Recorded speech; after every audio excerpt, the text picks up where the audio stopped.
Good morning, everyone. If we could settle down a minute, let's get started here.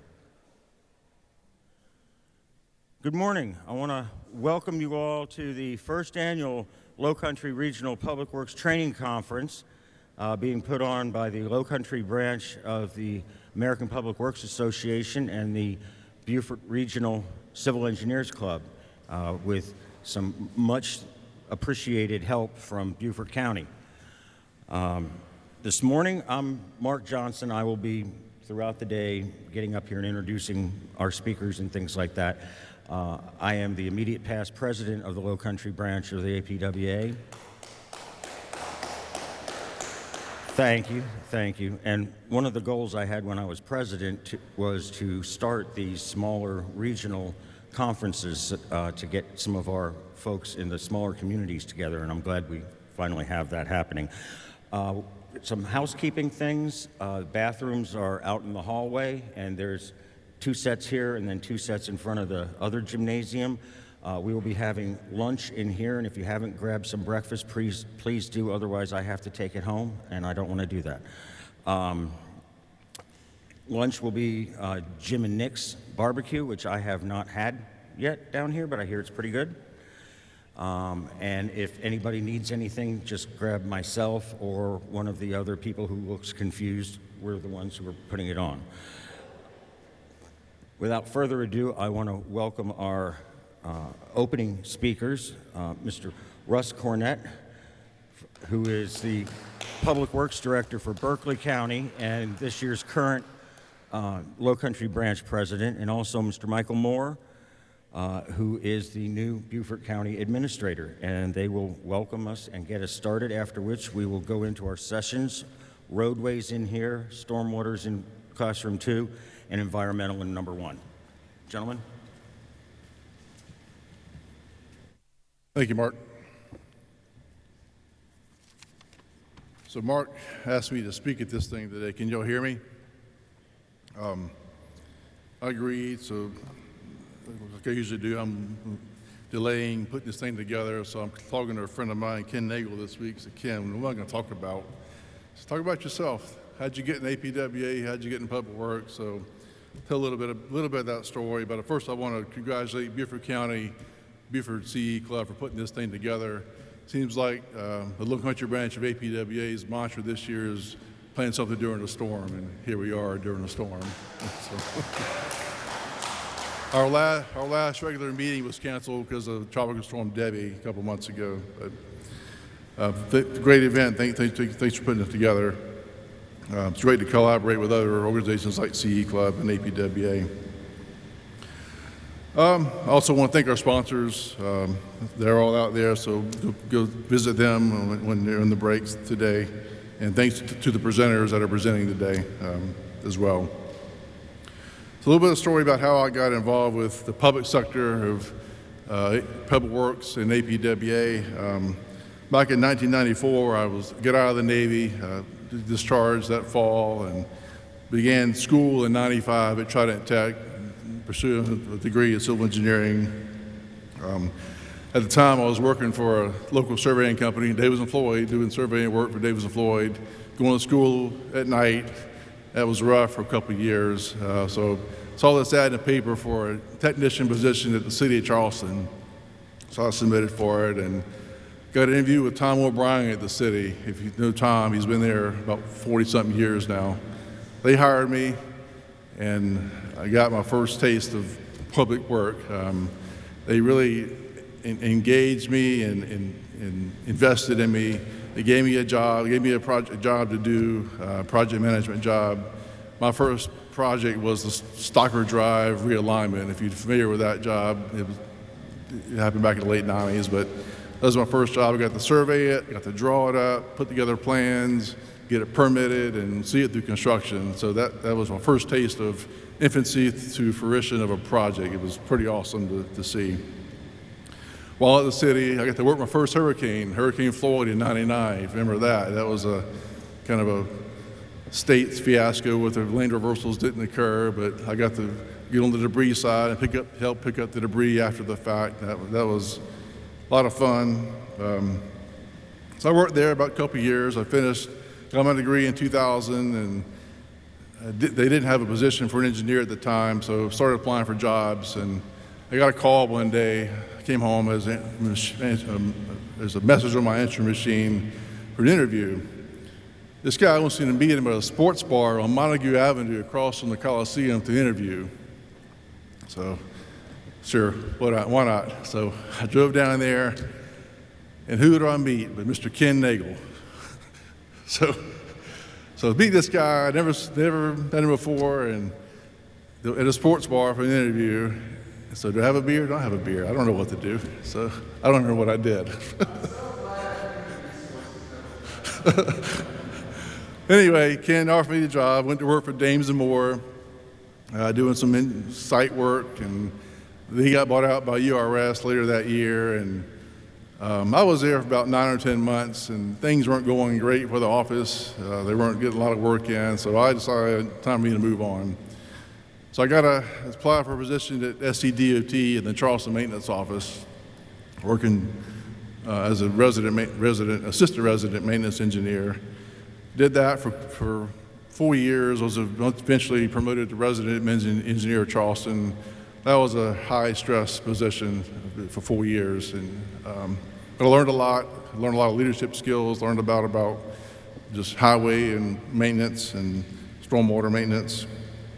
That was, like I said, a high-stress job. So I applied for a position in the town of Somerville for the town engineer position there. Got that position, and while I was there, I met Doug Tompkins, Danny Thrower. They were with Dorchester County, and they invited me to the Public Works Conference in Myrtle Beach that following year.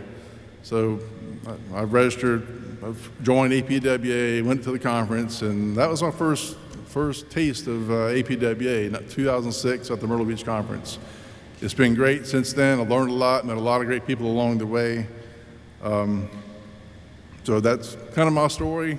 But I'll invite, kind of going back to the beginning, these people, Tom O'Brien, Ken Nagel, invested in somebody like me, give them a shot. I didn't know what I was doing, didn't know anything about anything, but they gave me a shot. They entrusted me to do what they gave me to do, and we got it done. So thank you. I don't know if City of Charleston's here. They're not here today, but just, if you see a young person, give them a shot. They'll surprise you. But that's my story. Again, Mark, thanks for having me speak today, and I hope you guys have a great conference today.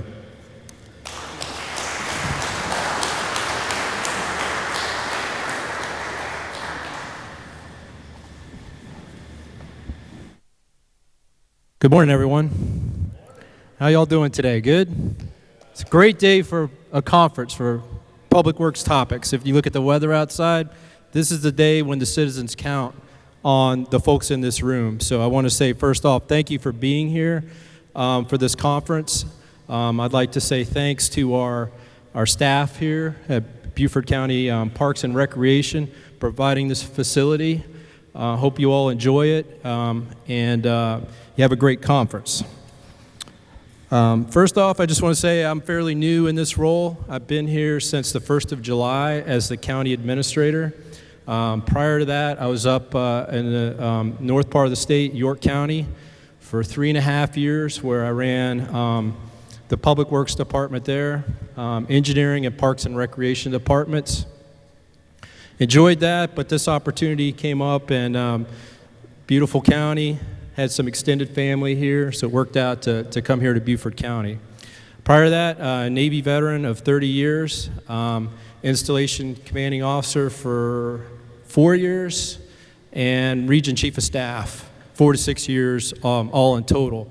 That's where I kind of got into where I am today. Prior to that, I'd flown helicopters for about 17 years. You kind of take for granted the facilities, and then after that, got selected for major command, got to command a base in Greece. Very difficult duty, Suda Bay, if you've ever been there. Great place to live. But worked with the staff there, got to run a number of projects with the local nationals. We expanded an apron there at the airfield to accommodate more large aircraft. and did some road projects and other things. So when I was transitioning out of the Navy, I went through the Skill Bridge program and the Veterans Local Government Management Fellowship, which got me my position in York County and got me here today. So I'm grateful for that, and I'm very appreciative of what you all do here to support the citizens. If you talk to elected officials, one of the first things they'll say after the storm, Public Works, who they calling? I need debris removed, I need stormwater cleaned out, and you all do that work, and I'm grateful for it and appreciative. I think you got a good program today. I noticed there's 3 different tracks: roadway, stormwater, environmental, so hopefully you'll get a lot out of this. It is the first conference, so hopefully this will be the first of many, and hopefully we can continue to host them here at Beaufort County. I would like to thank the sponsors, the Beaufort Regional Civil Engineers Club and the Lowcountry branch of the South Carolina chapter of American Public Works Association, and in cooperation with Beaufort County Public Works. So I'd like to thank Mark, and I think Pamela, Cobb, wherever you are. Y'all did a lot of the heavy lifting here, so round of applause for setting this all up.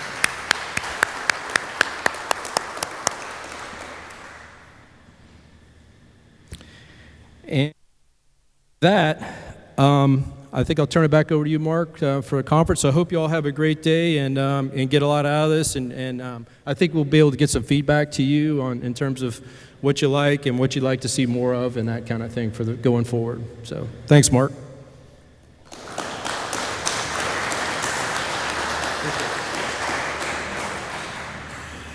Thank you, Russ. Thank you, Michael. Okay, now we're going to start our breakout sessions. We're a little bit early on the 9:30, so please spend some time with our vendors and sponsors. They've made a great effort to come out and show off what they do and what they have to offer, and so let's spend some time with them. And remember, environmental is in classroom 1, stormwater is in 2, roadway is in here, and at 11:30 we will all gather back in here for a panel discussion and lunch. Okay, so with that, dismissed. Welcome back. We are now here with Valentina, who actually works here in Beaufort County Government in our Public Works Department. So Valentina, thank you for taking a minute and speaking with us. Yeah, of course. First things first, can you tell me a bit more about what you do within the Public Works Department? Yeah, I work with Public Works. I help with education and outreach for both the solid waste and recycling program as well as the stormwater management program, and just go out to festivals, let the public know better practices for environmental sustainability in our area. So why did you guys decide to come to this conference? So we just kind of wanted to get together with our community partners, people that are out here doing the same thing in our community, and connect with them, share a little bit of what we do, and just share resources and all of that. And what are you most hoping to get out of this conference? Just kind of hear what other organizations are doing, and just there's always room for improvement, and yeah, just what I said, like the connections and all of that. I will say you guys have some pretty great merch here. Who designed that, and do you guys bring this stuff to all of the events you do? Yeah, so it's something that we bring to all of the events, and we try and be very mindful of what we buy, make sure that they're really conveying the message of what we're trying to promote. Between the recycling coordinator, Chloe McGuigan, and I, we design all this stuff. Some stuff is grant, and all the other stuff is just from our department. So yeah. And I know it's Stormwater Awareness Week, and we have a hurricane looming right now. Yeah. Is there anything you would want the public to know, or how does it really change what you do at all? Well, pretty much we just try and make sure that they know that the county tries to provide as many resources as possible, let them know if any issues occur, and just to keep an eye out. But yeah, that's pretty much. All right, Valentina. Well, thank you for taking the time to talk with us. Of course, yeah. Thanks for talking to me. And thank you for tuning in here on Beaufort County News. We will see you back for some more interviews. Hello and welcome here for another interview. This time I'm with Russ, who is the president of the Lowcountry branch of APWA. So thank you for taking a minute and speaking here with us, Russ. Sure, thanks for having me. And as the president, I know you weren't in the thick of it, but you're kind of over it. What all have you been looking forward to for this conference? Yes, I heard about this conference a few months ago when the Beaufort folks wanted to put it on, and we've been supportive of that ever since. Been looking forward to it. They've got a great education sessions today. Looking forward to sitting on some more of those. And what does your job title really all entail? Just kind of overseeing, make sure everything goes smooth, and supporting whatever efforts our membership wants to do. And have you learned anything yet out here at the conference? I know you said you've sat in on a couple of the panels. Yeah, sitting on the stormwater track, so learned a little bit about what Bluffton's doing stormwater-wise, what they've done. So interesting projects happening down here. And the Lowcountry, are you based in Beaufort or Charleston or? So I'm actually in Berkeley. I work for Berkeley County. The Lowcountry branch goes from Georgetown County all the way down to Jasper County, to the coast. And what really brought you out here to this event specifically today? Mark asked me to come give some keynote remarks this morning. I'm looking forward to the education sessions. Okay, and Russ, is there anything else you would like to mention? No, I just hope everybody enjoys the conference and gets home safe tonight. Alrighty, especially with this storm we got coming in. Alrighty, well, thank you so much for joining us, and thank you so much for tuning in here on Beaufort County News. We will see you back for some more interviews. Speak about pavement preservation, and hopefully we'll get it in here in about an hour.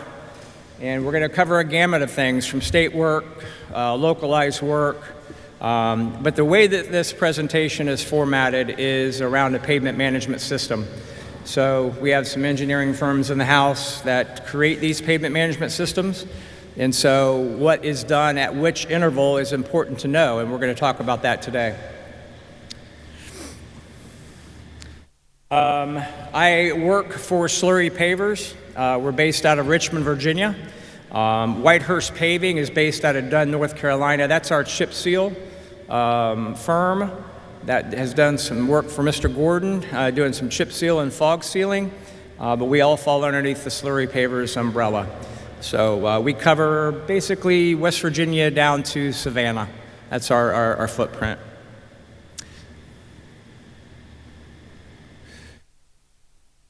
Come on.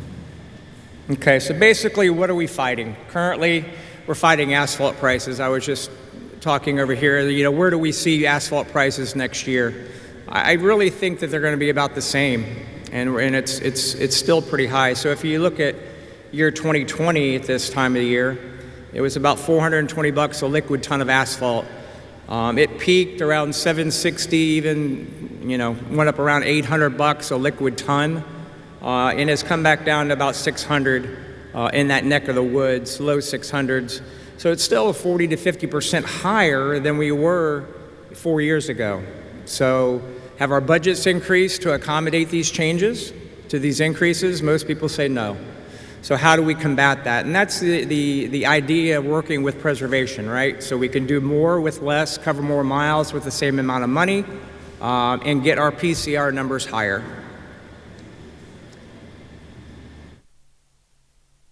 So that graph there, it just basically shows the trend of asphalt prices and how they've increased.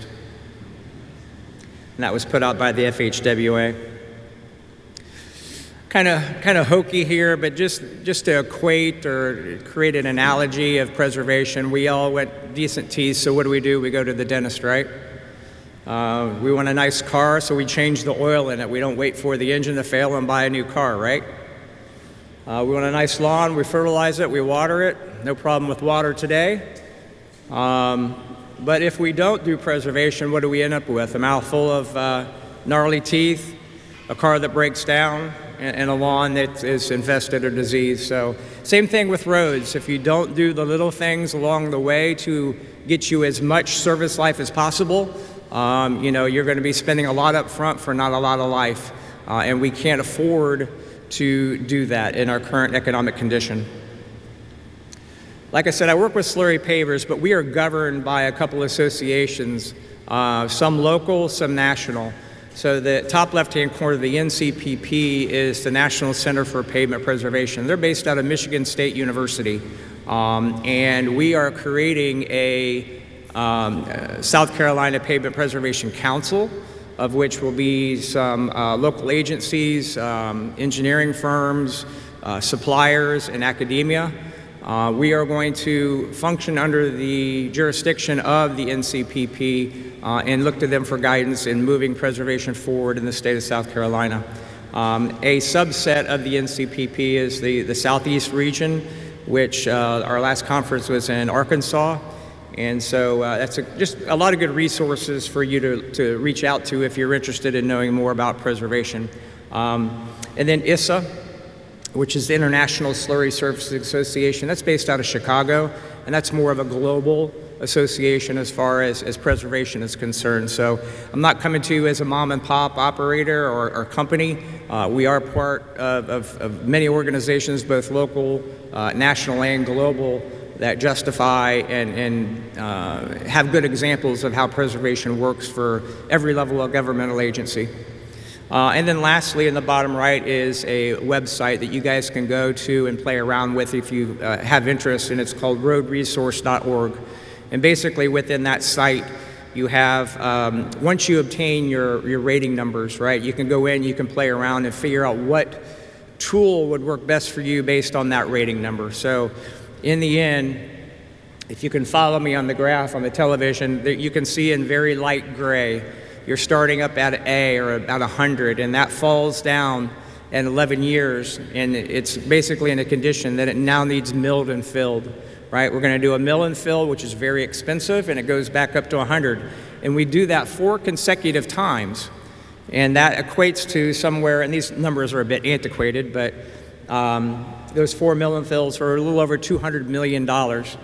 If we do the same amount of time and strive for the same amount of time, we do the different processes related to preservation as far as doing asphalt rejuvenator, crack seal, microservicing, all of which we're going to talk about today, and obtain the same amount of years, that 44 years, we spent only $80 million. So you can see a great cost difference and cost benefit to utilizing maintenance and achieving the same amount of years. I wouldn't call it a downfall, but as far as the idea of pavement preservation, it is a challenge sometimes to know what to do. There's so many tools in the toolbox, right? You have a lot of vendors knocking on your door, wanting to sell this, wanting to sell that. But what we're really going to talk about are the items in blue that are, I say 95% of them have a specification with the SCDOT.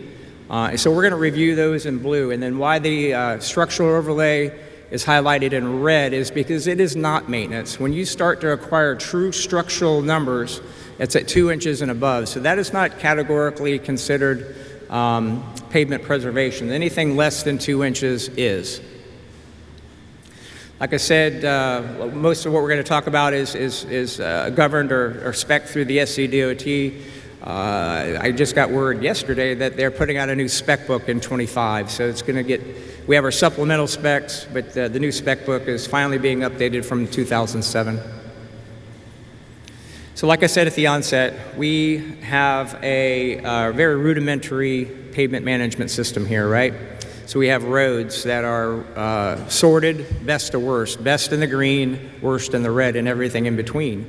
Off to the left in the top hand column in yellow, we have the different processes that are applicable within those certain ratings. And so we're going to break down this pavement condition rating system here and decide what to do and what it's all about. So we're going to take the top end of it, right? We're in the better roads, if you will, 100 down to maybe 85. And so we have, there was supposed to be another speaker here, Ken Holton from Pavement Technology. He is at another conference in South Dakota, and he could not be here, but his particular product is asphalt rejuvenator, and you would do that at this particular junction. But besides that, we have crack seal, and we're going to talk about crack seal very, very quickly here. So basically, this is what you're looking for crack seal. You want to have what they call an overband, and really it's a 5-inch disc that puts down a 4-inch bandwidth. You're penetrating with a pressure-fed material into that void, and you're putting a bandwidth of 2 inches on either side of that crack. That is truly what we call a overband crack seal. So we have the individual who's putting the crack seal down, and then we have a V-shaped squeegee right behind it, striking it off as thin as possible on top of the asphalt. Why you want that? One, the contractor's being paid by the pound, and you want to make sure that you're putting down the right amount of pounds, the least amount of pounds, but addressing all of the cracks. Two, if it's going to be a predecessor to a overlay, like a microsurfacing, you want that as thin as possible because your microsurfacing is only going to be about 3/8 of an inch thick. So you want that crack seal as thin as possible, and that's what that squeegee does. These are good crack seal candidates. So when I come out and look at roads for y'all, I say this is going to take maybe 0.2 of a pound per square yard, 1/4 pound per square yard. So if you have 100,000 square yards and it takes 1/4 pound per square yard, you're looking at 25,000 pounds. It's that simple. So we price that out and kind of go from there. But once you start to go above 0.3, up to 0.4, you're really probably looking at putting down a chip seal rather than a crack seal because there's just too many cracks, and we'll get into cape seals later. But this is either as a standalone crack seal or a preparatory process before a microsurfacing. And actually, we're going to talk about chip seal today too, so it's kind of in vogue right now to do crack sealing before chip seal. And taking care of the big working cracks. So when the first mirror of distress comes through a chip seal, it's on those big working cracks. So crack sealing those prior to is a very good practice. These are not good candidates, right? So where we have a lot of failure, a lot of block cracking, a lot of pavement moving. If we have a lot of surface distress, thermal cracking from the top down, and it's alligatored, probably not a good idea. You're going to be putting down more crack seal than you need to. So this on the left, I would probably chip seal. The middle picture, I would cut out and replace with asphalt. And then the picture on the right, I would mill and fill with asphalt. So you just have to know what you're dealing with and what kind of distress you have. Crack seal operation, very simply, top left-hand corner, guy blowing out the sand or the debris. Prior to this, we like to see some herbicide control, go down and kill the weeds, kill the grass, and then the crack sealers will come in and eradicate that dead vegetation out of the crack, blow it out, and then seal. Top right-hand picture, dual person on the back, working crown to edge and then crown to edge.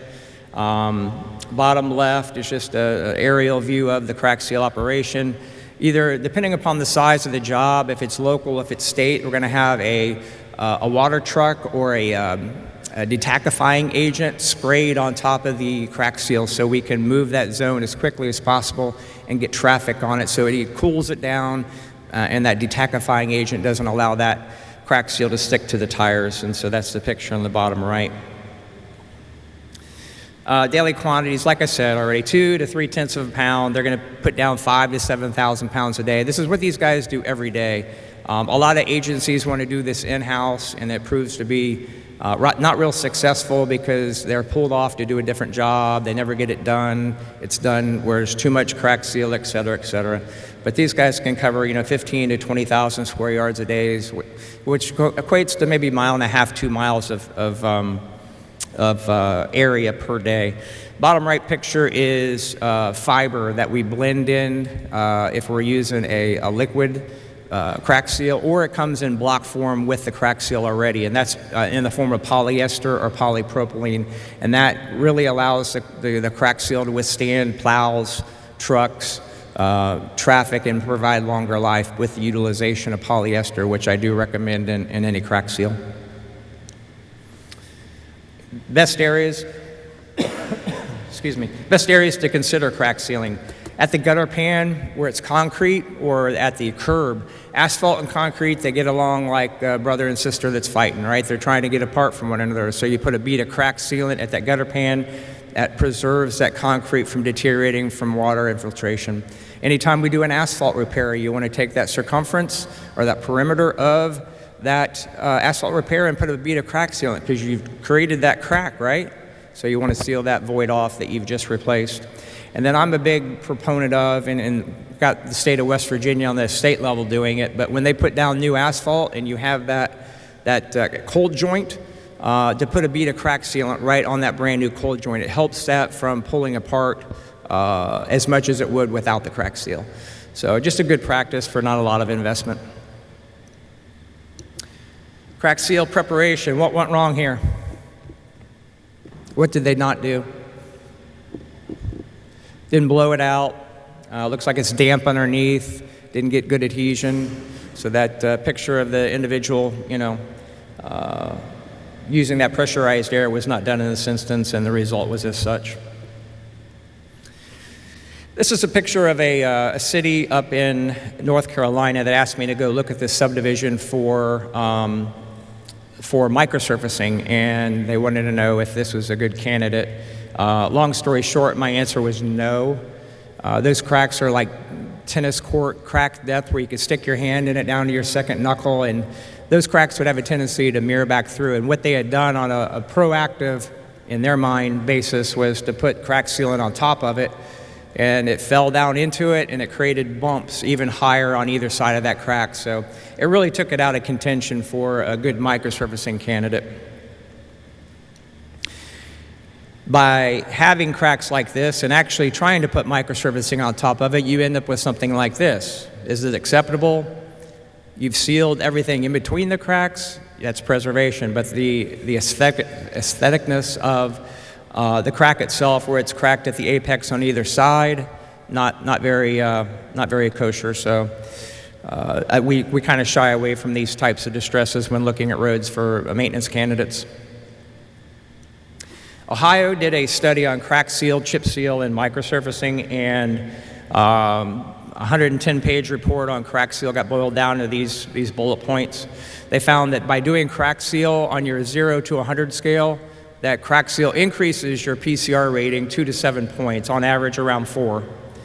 The maximum performance is 66 to 80. South Carolina roads decrease on their point value 3 to 6 points a year, weather, traffic, etc., aging process. But so if crack sealing increases 2 to 7 points and roads are decreasing 3 to 6 points, aren't they basically washing each other out as far as numbers? So that is the idea of preservation. And then lastly, their conclusion was that they found by crack sealing at the right time within these limits, they noticed an increase of pavement service life by 3 to 5 years without doing anything else to the road. So crack seal, honestly, I get it. You don't like the black squiggly lines. Our residents won't like it. I get it. But it's for the money, probably one of the best things you can do for your pavements. All right, so we're going on down that PCR range, right? We're out of the green. We're more into the blue. We're going to get into a product called microsurfacing, which is done a lot in this neck of the woods with Beaufort and Charleston counties, and up into Spartanburg and Greenville, South Carolina. So it's a supplemental spec currently. And to kind of show you, and this is the only slide I'm going to talk about pricing, but there is a program, actually 2 programs that were sold by Division 4, North Carolina Division of Department of Transportation out of Wilson, and there were 2 projects, and they were about 17 miles each.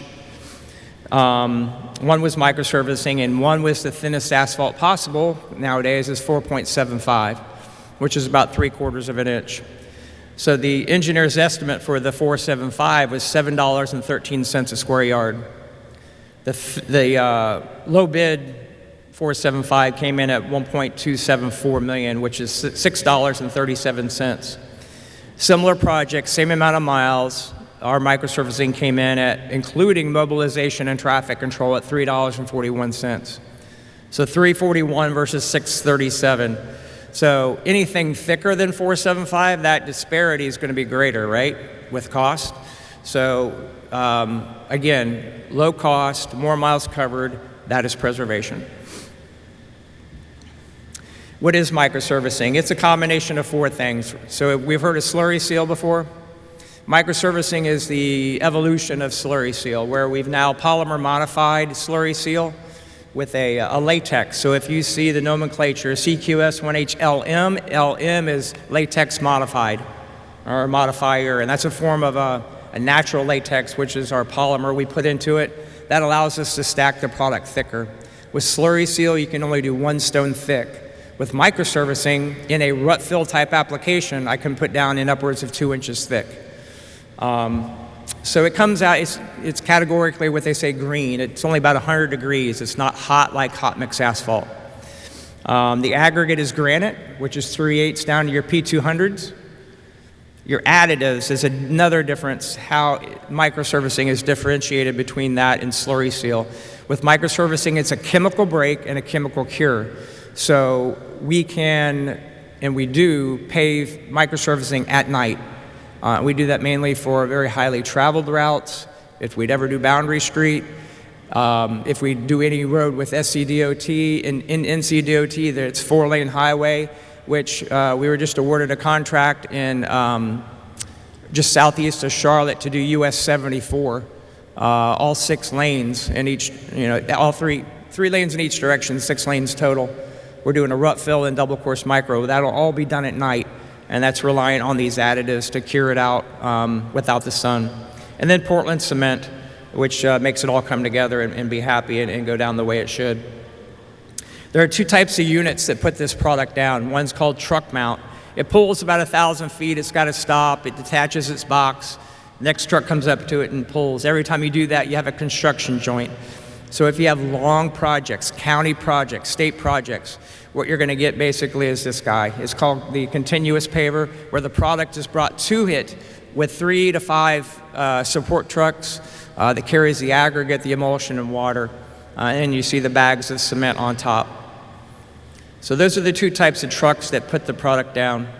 One that's going to get you slower production, handles the cul-de-sacs, radiuses, the tight radiuses or the wingbacks better. And this guy is going to maximize production, going to get in and out as quickly as possible. Preparatory work is very, very important. We were talking about that earlier, that microservicing is as good as it is put down on top of, meaning if the road is very distressed, you're going to probably see those distresses back in a fairly short period of time. So it's imperative that we do the right thing as far as crack sealing, which we've already talked about. We need to take off thermoplastic markings. The thermoplastic markings and the microservicing are incompatible. They will not stick together. So your arrows, your onlys, your school markings, your your stop bars all have to come off. Regular paint, no big deal. We're going to tack coat on top of that and then put it directly on top. Do any asphalt repairs. Again, it's only as good as it's on top of. I don't care if you're putting down 2 inches of asphalt. If your pavement has failed, take care of that repair beforehand and then put your microsurfacing down. What's becoming a little bit more kind of in vogue, just because it hasn't been thought of before, but with all the invasive grass, the invasive weeds we have both here in North Carolina, we really need to put a line item in for herbicide control. Our crack sealers, as I said, will eradicate once it's killed off.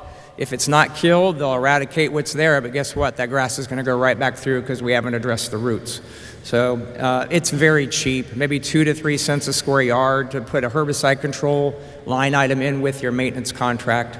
It's just a very good practice, but it has to be done by a certified person or group, of which we don't have any on our staff. So if your park system through the county or your local agency is licensed, save a little bit of money and get it knocked out. These are good candidates for microservicing. Picture on the left is an old chip seal road that had fog seal on it, kind of wearing off.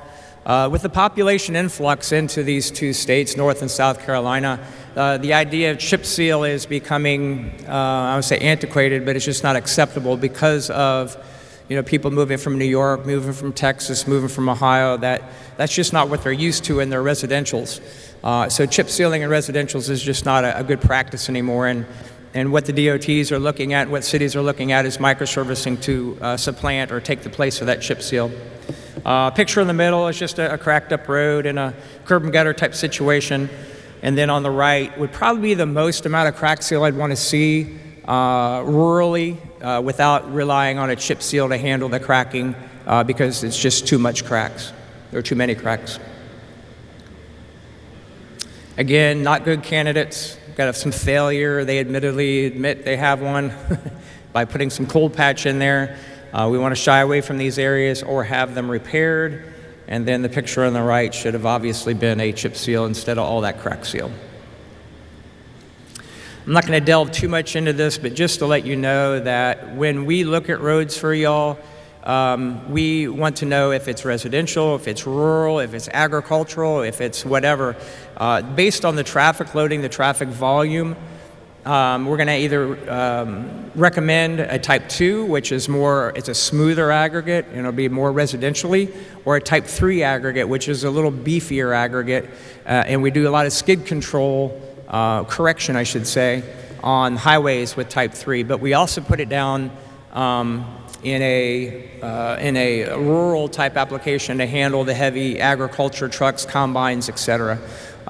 The other way it is utilized is in a 2-lift system where we would put a type 3 down first to fill in the wheel ruts and take care of those minimized wheel ruts, and then put the type 2 on top of it for a 2-lift microsurfacing system.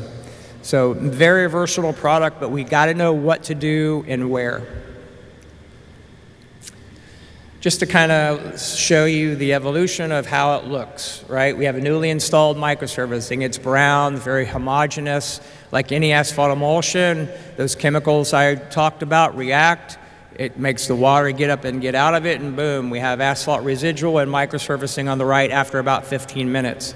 Depending upon heat, depending upon humidity, that's going to kind of govern how much time it's going to take to get traffic back onto that road, or onto that section of road, and the foreman will deem that surface is good to go, and then Mr. or Mrs. Smith can cross on it, hopefully without turning their tires, into the unpaved lane and go. Once it's cured out, then we put them on the paved section and pave the other lane, and by the time they get home at night, their road has been taken care of. Kind of show you some examples of where micro has been. And it's, I can't fault anybody for thinking this way, but a lot of agencies are saying, okay, we're going to try microservicing, but we're going to try it in a very low volume residential or low volume 10-house road where it won't have that much impact. Well, actually, why it was designed was for highway use, to fill in wheel ruts and to do skid correction and to be put down in a 2-lift system to handle the interstate. It's kind of matriculated down into the local market because of its versatility, which is great, but here it's kind of doing the opposite. We're starting out small, and we're going to try it on the interstate. So that's kind of the evolution of it, and for those who don't know a lot about it, it's understandable. But again, don't be afraid of it. It's designed to handle a lot of traffic. Just if anybody travels Route 2 that parallels the Ohio River from Moundsville, south of Wheeling, for about 10-15 miles, it's all microsurfacing. Like I said, we do skid correction with it in between the lane lines. This particular section of road was about 1/3 of the numbers it needed for skid numbers that was federally acceptable, and there was a couple wet weather traffic related deaths to this area because of the skidding. We went in and corrected that friction with microsurfacing, and they don't have that skidding issue anymore. And we did that with a type 3 aggregate. Another skid project that's being monitored in North Carolina is on Route 74 in Scotland County. Numbers are so good that they've told me I don't even need to go to the chief engineers, that this is speaking for itself, and they're taking all their wet-related skid accident areas and putting microsurfacing on it in the next couple of years to correct those issues. As far as longevity, I get asked, how long does microsurfacing last? Well, if you go to the ISSA website, it says 5 to 7 years. I think that's pretty light. And it does not consider doing any prep work before it in the form of crack seal or chip seal.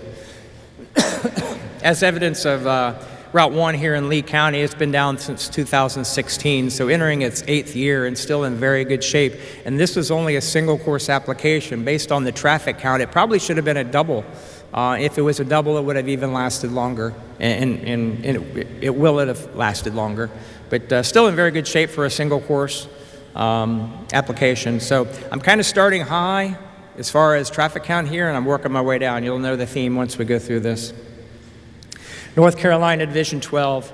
Again, they're a huge population influx, Cleveland, Gaston County, around the Charlotte area. can't chip seal anymore, so they're putting microservicing all over the old chip seal in lieu of new chip seal. This is their product of choice. Division 11 did the state's first double application of micro on Haymeadow Road. Turned out beautiful. And again, smoother ride, the thicker it is, so they went with the double course, mainly to handle the agriculture up in the mountains.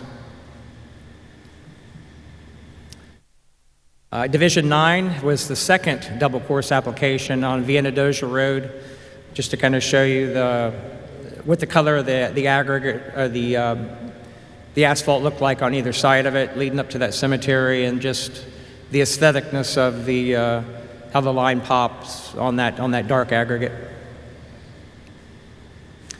Division 4, this is our ruralized application where we did a type 3 to handle the agriculture and the combines going through cornfields, again, in lieu of a chip seal. Turned out to be a real nice project.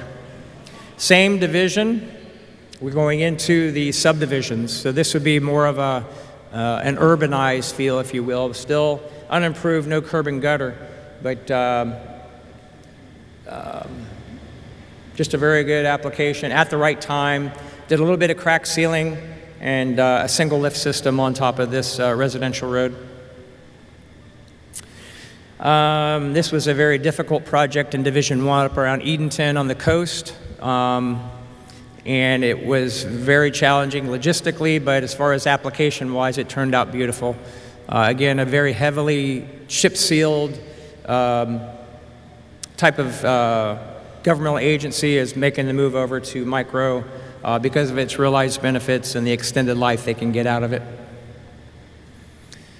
Charleston County, South Carolina, this year did a double course with a fiberglass modification in it. And Mackenzie Kelly over there, she facilitated this, and we did quite a few roads, and turned out to be very, very nice. They've been using micro probably the longest in the state, and with great success. Beaufort County had a nice program past couple of years. Both urbanized and rural. A lot of different applications, again, governed by their PCR numbers is how they picked where we put microservicing down, and it was put down very successfully, not without challenge, but we overcame a lot of those, and turned out to be pretty nice. This is this year's program, did the causeway out near Palkey, and a lot of roads back in there.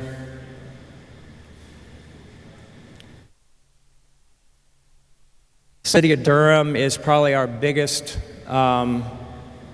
local customer that we have. They annually do about $5.5 million a year with microservicing, cape seals, crack seal. This is a business district or business park that was a cape seal. We put out a chip seal first and then put a microservicing over it. So again, a very versatile product used the right way based on what the surface condition was. City of High Point with this southwest of Raleigh, Durham, and no cape seals there. It's just straight micro with crack seal. City of Greenville, South Carolina. This was kind of an experimental project in conjunction with Ergon, where instead of a 3% modification, we did a 6% latex modification. Ergon calls it their high mod product. Again, I told you that the difference between slurry seal and micro is the inclusion of a modification it's basically 3%.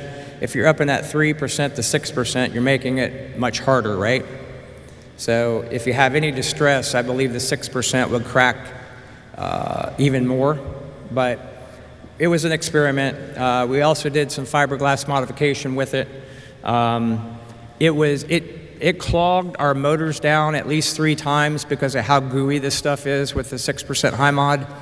I'm not a big fan, but just to let you know, there are options out there. and we're going to monitor how this does as it ages. But this is actually done at the end of 2023, so it's coming up on 1 year old. This is microservicing after 4 years of age, okay? And it, again, good shape. Reason for my statement of getting 5 to 7, I think, is a bit light, and we're showing good evidence of the microservicing lasting. This is its 5th year in Norfolk. So overall, that's it with microservicing. Again, a very versatile product, but again, used on the right road at the right time is very important. And I can help you by driving roads with you to help understand where this stuff fits.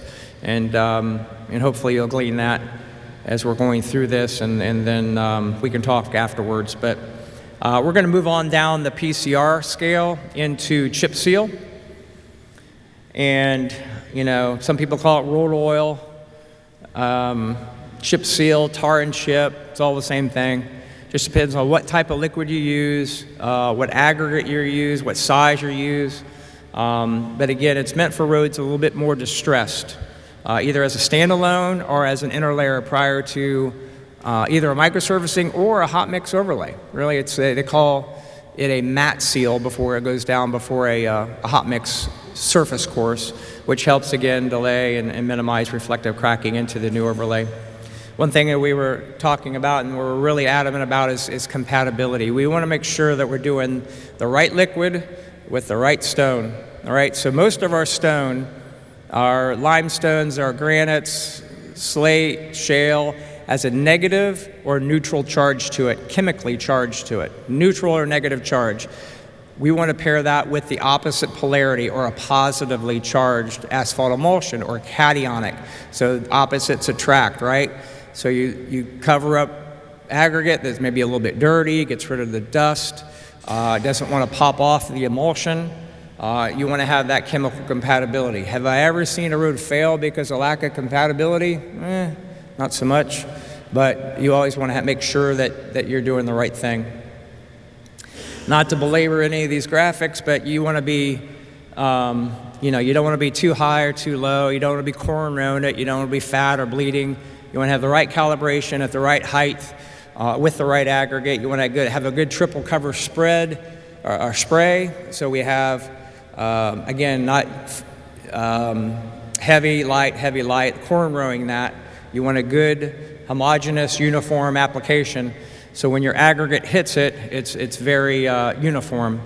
And this is meant just to show you the different ways you can do it: single, double, triple, matte seal, the different size aggregates you would use with it. The aggregate in this state is what they call 89s. It's a blend of 78s and 9s, which is somewhere between a half to a quarter inch stone, and then about 3/10 of liquid with that. So that's your application. What you're hoping for is about 50% embedment of that stone, right? So you want to ensure that that emulsion, and there's enough of it there, that it captures the aggregate. You want to make sure, again, that there's enough liquid there, and then some processes, and one, I don't mind talking about it, but some processes of known as a scrub seal. If you're putting it on a very smooth surface and the brushes are going across that surface, it's scraping off all of the emulsion. So there's not enough emulsion left on those repair areas to capture the stone. On a road that's cracked up and you're putting the broom on it and you're scrubbing it into that particular environment or that particular distress, then there's going to be enough emulsion left for it. But anytime you do a lot of asphalt repair, those areas are going to long-term not retain its stone because there wasn't enough, that 3/10 on top of that repair area to take care of it. And that's enough I'll say about that. But we could do a double, we can do a triple. It all depends on what the condition of the road is and what we're trying to accomplish. You're obviously going to roll that first with a steel drum, and then you're going to hit it with a rubber tire roller to further embed that aggregate. If it's a matte seal in a Cape seal type fashion, We want to have that left open maybe 3 to 5 days, maybe a week, to allow traffic to run on that chip before we put the microservicing on top of it. That embedment is accelerated, increased, use whatever adjective you want, as far as having that traffic run on top of that liquid, on top of that stone, embedding it in the liquid, even better than these two guys rolling on it are initially. After that's all done, whether it be us, whether it be whomever, I implore that you have your roads swept after the chip seal goes down. Just to leave free laying aggregate on the surface, you're going to have issues with claims. I don't know why that popped up. With windshields. I don't know what's going on. So yeah, just sweeping is imperative.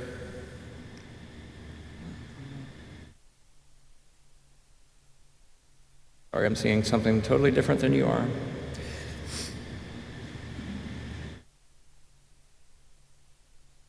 Potential issues, you're going to have too much aggregate because it hasn't been calibrated properly, too much emulsion, you're going to have fat areas pumping through the aggregate. We don't want that. We want to make sure our equipment is calibrated and it's done on a daily basis.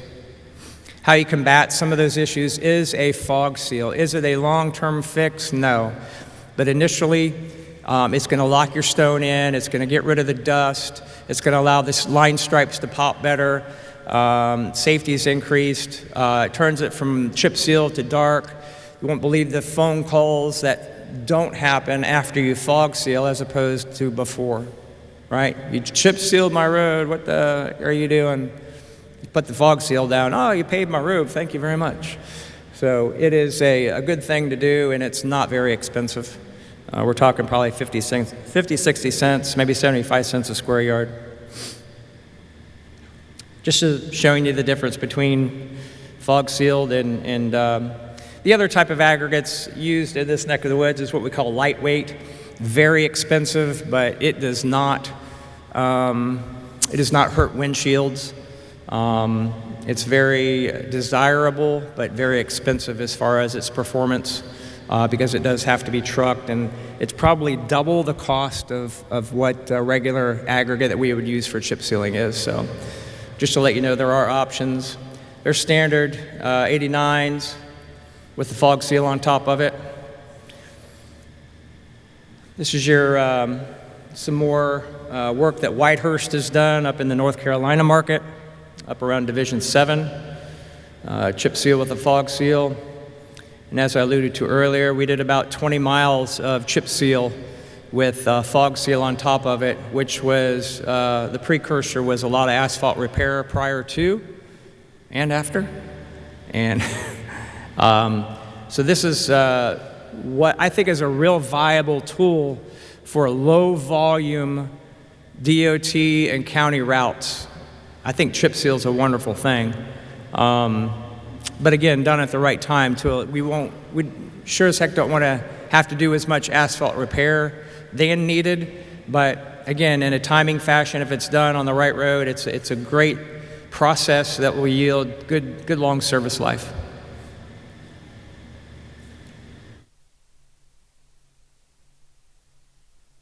Trucking on down the PCR value, we've gotten out of a lot of the yellow, and now we're into orange. So we're into the mid-60s, something like that. Maybe you want to think about a Cape seal, right? The Cape seal is a combination of a chip seal and a microservicing, not rocket science. Again, just based on how much cracking is there. It is a very structurally sound road with a lot of top-down cracking. We are not going to crack seal this. We're going to go in, chip seal it, and then put the microservicing on top of it.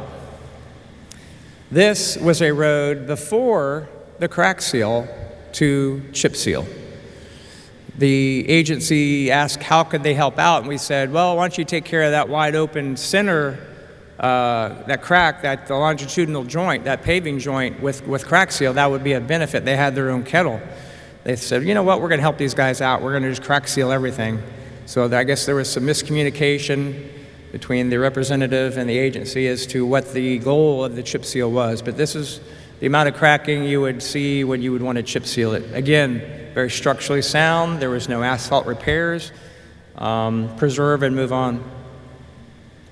Charleston County has done their fair share of Cape Seals, and McKinsey submitted this year after 2 years of service for a national award, and that's under consideration currently for that Cape Seal candidate.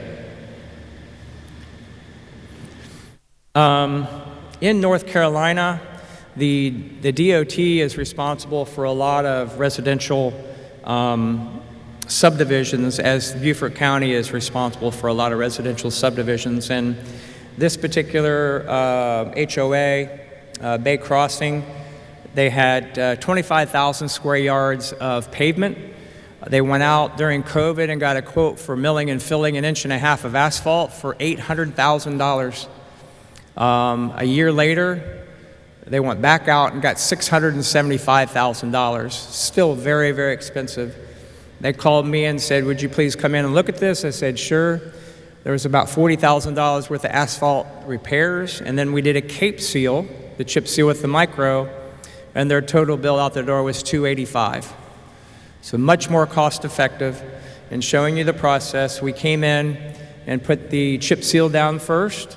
We're going to stay off of the gutter pan so as to not spray the concrete, and then we're going to feather the microsurfacing to the gutter pan to complete the Cape Seal. They're very happy, and then the DOT accepted this process as there was a whole bunch of negotiation beforehand, but they accepted it, and now the DOT has responsibility of their roads and takes the onus off of the HOA.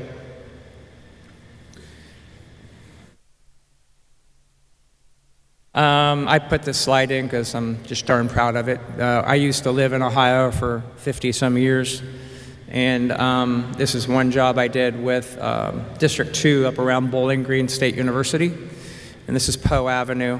At the far end of the road is the local DOT office.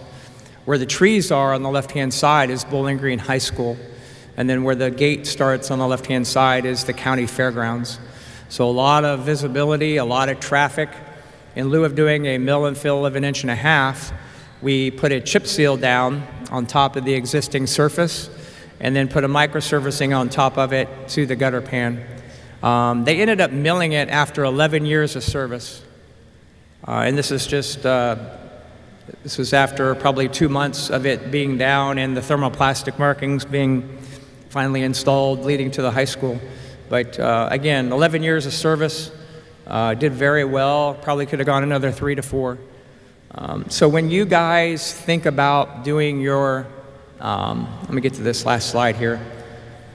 So we'll finish this out and then I'll have my little talk at the end. But if you're into the red and it's just time that we have to do something different, well, guess what? That's when your asphalt comes into consideration. Whether it be 3/4 of an inch, 1.5 inches, that's where your maintenance stops. You get into the red with 2 inches plus, those are structural overlays and where they're most expensive. So we've completed that PCR, right? That PCR ranking and agency evaluation. So the bottom right-hand yellow figure should be the evaluation of this agency's worth. How much is it going to take to touch every road in its infrastructure? And agencies approach that in many different fashions. Back when interest rates were low, they take out a low to no interest loan, they knock everything out and then pay on that annually out of their generalized budget. 2, they put a levy on the ballot, which many counties are doing for this November. Spartanburg, Greenville, Anderson are putting a penny sales tax on the ballot to be voted on just for roads. And I've been told and met with both 2 of the 3 agencies I just met yesterday. Both told me that about 25% of that 20 to 25 million that we've generated is going towards that effort of pavement preservation, because they just can't, even if those dollar figures maintain the amount of miles that they have, and their valuation tells them they need 10 to 15 more million dollars than they're actually going out for. So preservation is very important.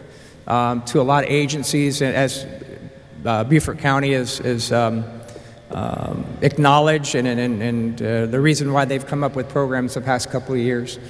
So that's pretty much it where we've done that. So myself, Matt Jamer, who is here from Slurry Pavers, he is going to be, or is in Virginia, taking Virginia to the north. My area responsibility is North and South Carolina. And if you all have any questions after this, I'd be more than happy to answer those questions. And if you found this of interest and you want to go out, driving roads and figure out what's best for your agency, that's kind of why I'm here. So with that, I'll take any questions.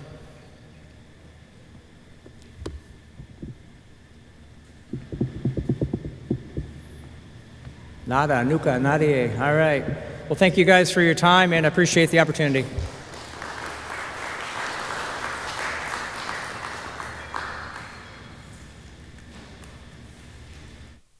Welcome back. We are here now with Tommy from Tetra Tech. Thank you for taking a minute and joining us here. Can you tell me more about your company and what it is that you guys do?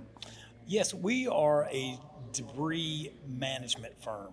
So what we do is we do all sorts of recovery and response after disasters and prior to disasters, helping communities plan. Because that's a huge part, is being prepared. We're actually preparing for Hurricane Helene coming as we speak. So we come in and we don't actually do the cleanup portion of it. What we would do is we would monitor that work being done, making sure that it's done by FEMA guidelines, make sure all the work is eligible, all the debris is eligible. We document all the work that's being done. We quantify the amount of debris. We reconcile the cleanup contractor's invoices. Then we package all that material at the end, and we help you submit it to FEMA for reimbursement on the backside. So this time right now with this hurricane looming, this is really your... This is where we live. Anywhere from late July to late November, we're always on alert as far as hurricane season. We have a lot of coastal clients. Most of our clients, I would say 99% of the clients that we have are pre-positioned contracts. So these contracts are in place prior to a storm ever coming. That way the rates are in place, the contract procurement has been done already. All that's necessary to do is for a client to issue a notice to proceed, and we can go to work. And are you based here in Beaufort? I know you mentioned you're going to Florida after this. Yeah. How does that work? We're gypsies, so I live out of my truck mostly. I have a vacation home in Knoxville, Tennessee, but our office is based out of Maitland, Florida. But we're from all over. We have regional managers that handle different parts of the country. Across the country, we have close to 400 contracts, from all the way from Florida to Vermont and out to California and beyond. And what made you stop here at this conference? We have a pre-position contract with Beaufort County as well as Bluffton, and so they're our client. So it's good to be able to spread the word and let everybody know what's available. A lot of times communities inside of a county government don't realize that there's a contract vehicle that they can utilize. So there's one already established in Beaufort County, and it's available for all municipalities to be able to utilize. And what are you most looking forward to in this conference? I think just the fact of the communication, making sure that we find the correct contacts that we need to talk to, providing some education. I'm getting ready to do a presentation in just a bit in regard to best practices for debris management. So education always brings up questions. When you let people know things that they've not been exposed to before, it's going to raise questions, and you get a chance to communicate with them. I think that's what I always look forward to in conferences. Well, Tommy, thank you for taking a couple Sure. minutes to speak with us. Good luck on your panel, and good luck with everything with this hurricane that's on its way. So Thank you. Thank you. Thank you very much. And thank you for tuning in here on Beaufort County News. Engineering project manager for Masweeney Engineers. He's a professional engineer and commercial diver with more than 20 years of experience in the analysis, design, and inspection of marine facilities and bridges throughout the continental U.S., Alaska, and abroad. He is regarded as an expert in marine structural evaluation and maintains Federal Highway Administration certifications for above water and underwater bridge inspection. Mr. Barna is also a commercial diving supervisor as recognized by the Association of Diving Contractors International. And it is a commercial diving instructor for the U.S. Army Corps in-house working diver training program. Please welcome Mr. Barna.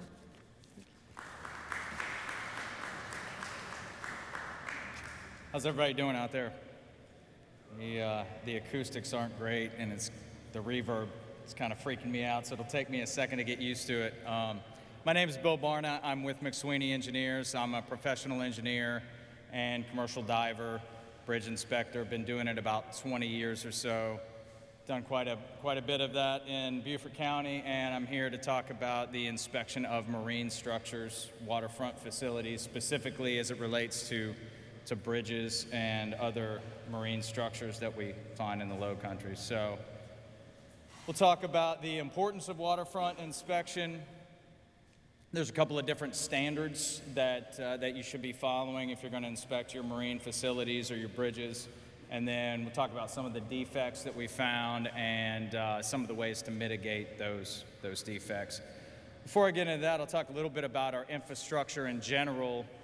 This is the ASCE's infrastructure report card. The 2021 is the last time they did it. So as a nationwide, our overall grade in infrastructure was a C-, which is actually up from the one they did previously. I believe in 2015, I believe we were around a D or D-. So you can see in some of those statistics there, we've got 600,000 bridges in the U.S., and almost half of them are over 50 years old. And that's a grade C there. Parks and recreation facilities, they're estimating they need $5.6 billion and $60 billion in a deferred maintenance backlog. Same thing with dams and inland waterways. There's a huge funding gap, and there's a lot of deferred maintenance over the years. So these numbers represent or reflect federal agencies, right? And the deficit there. I imagine that when you get down to state and municipal agencies, the overall rating would probably be less than a C- would be my guess. So what is the importance of doing a facility inspection? So the overall riding importance would be public safety, right? That would be number one. Making sure that whatever the facility is still operational. You also want to be able to reduce maintenance and construction costs. You're protecting your public investment, and right, you want your facility to be operational, whatever that facility is, whether it's a bridge or whether it's a fishing pier at a public park. You want that facility to be operational and safe. And the other reason that we're looking for that we conduct inspections is we're trying to find critical findings, right? We're looking for any defect that requires an immediate follow-up action, right? So we're looking for any condition that is going to impact the safety or functionality of the structure, and that would require immediate action, whatever that may be. So there's many different types of inspections. Just depends on what you are trying to do with that particular inspection, what type of information you're trying to get from it, and what the ultimate goal of the inspection is. At a minimum, if you own any type of marine structure, you should be doing a routine inspection. So every 4 years, every 5 years, every 2 years, just depending on what that inspection cycle is. But your routine inspection just should be a general condition assessment. Is the structure safe? Does it require any maintenance items? Is it serviceable? Is it functional? So that would be the minimum that you would want to inspect your structures. But then you also have repair inspections. Let's say you have some impact, an impact to a bridge or a vessel impact to a marine facility. you might be doing an inspection just for repairing that section, or maybe you're going to do an upfit. So you would do an inspection to upfit the facility. If you're doing any type of new construction or after new construction, as soon as you have something built, it's a good idea to go ahead and do an inspection of it, just so you can capture all of the as-built conditions. That way, when you go back to do your first routine inspection, say 5 years from now, you know that that defect that you're looking at was a latent defect. It was something that's been there since construction, perhaps, or maybe it was something that was missed.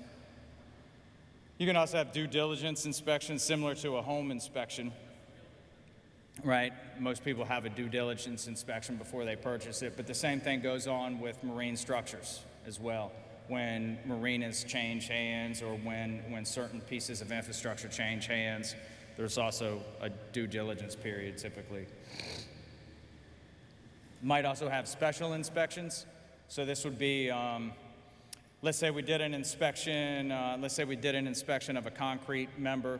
We noticed that we had some advanced deterioration, and we need to come back and we need to do some concrete coring because we have to do a higher level of testing. Maybe we need to do some petrographic analysis or some other type of analysis, some type of materials testing. So we would do a special inspection to encompass that, or maybe it's steel thickness readings or some other non-destructive method.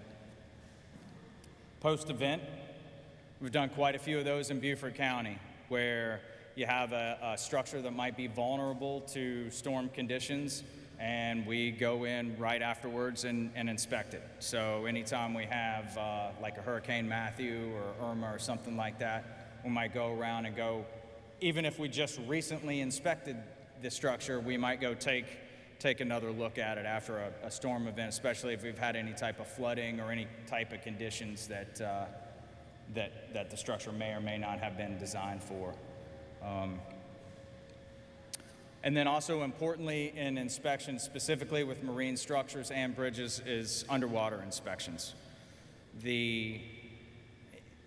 There's a real out of sight, out of mind mentality with what goes on below the waterline with marine structures. It's that kind of, well, we can't see it, we hope everything's okay. And I've seen time and time again where owners and stakeholders will put money into what they can see, but then the problem is your foundation is shot, or whatever is below the waterline is, it just has gone unnoticed, unchecked, and that can lead to some pretty significant problems on down the line. So there's a couple of different inspection standards as well that we follow when we do inspections, and it just depends on the type of facility that we're looking at. If you're doing a bridge inspection, then we follow the National Bridge Inspection Standard, and that's put out by the National Highway Institute, Federal Highway Administration. And to get that certification to be a federal bridge inspector is an initial 80-hour course, and then a follow-up refresher course every 2 years thereafter. So they don't just kind of give the federal certification to anybody. And then the federal government, the way that they manage the states is they tell the states, you've got to do your above water inspection every 24 months. You've got to do your underwater inspection a minimum of every 60 months if you want federal dollars for your highway system. So the feds kind of impose that restriction on the states and say, if you want your federal money, you need to inspect your bridges. And so state bridges get inspected under that National Bridge Inspection Standard at the interval specified. What's not mandated are the locally owned structures. So if certain municipalities, certain counties own bridge structures, they may or may not be tied into state or federal money, and therefore they may not be aware of the recommendation or the requirement of the inspection interval for structures. And so that's important to know. If you are a bridge owner, you should be aware of the minimum inspection interval between inspections. So the National Bridge Inspection Standard covers all bridges. And then all other facilities are covered under the ASCE standard, which is covered under the Manual of Practice 130, which is the Waterfront Facilities Inspection and Maintenance Manual. So that manual was put out by ASCE because for years the Federal Highway Administration had a standard that covered bridges, and we really had nothing that covered all of the other marine structures out there. And so they're very similar to each other, but there are some nuances that I'll get into later. Essentially, all of the standards come with some kind of a rating system, right? It's a scored rating system.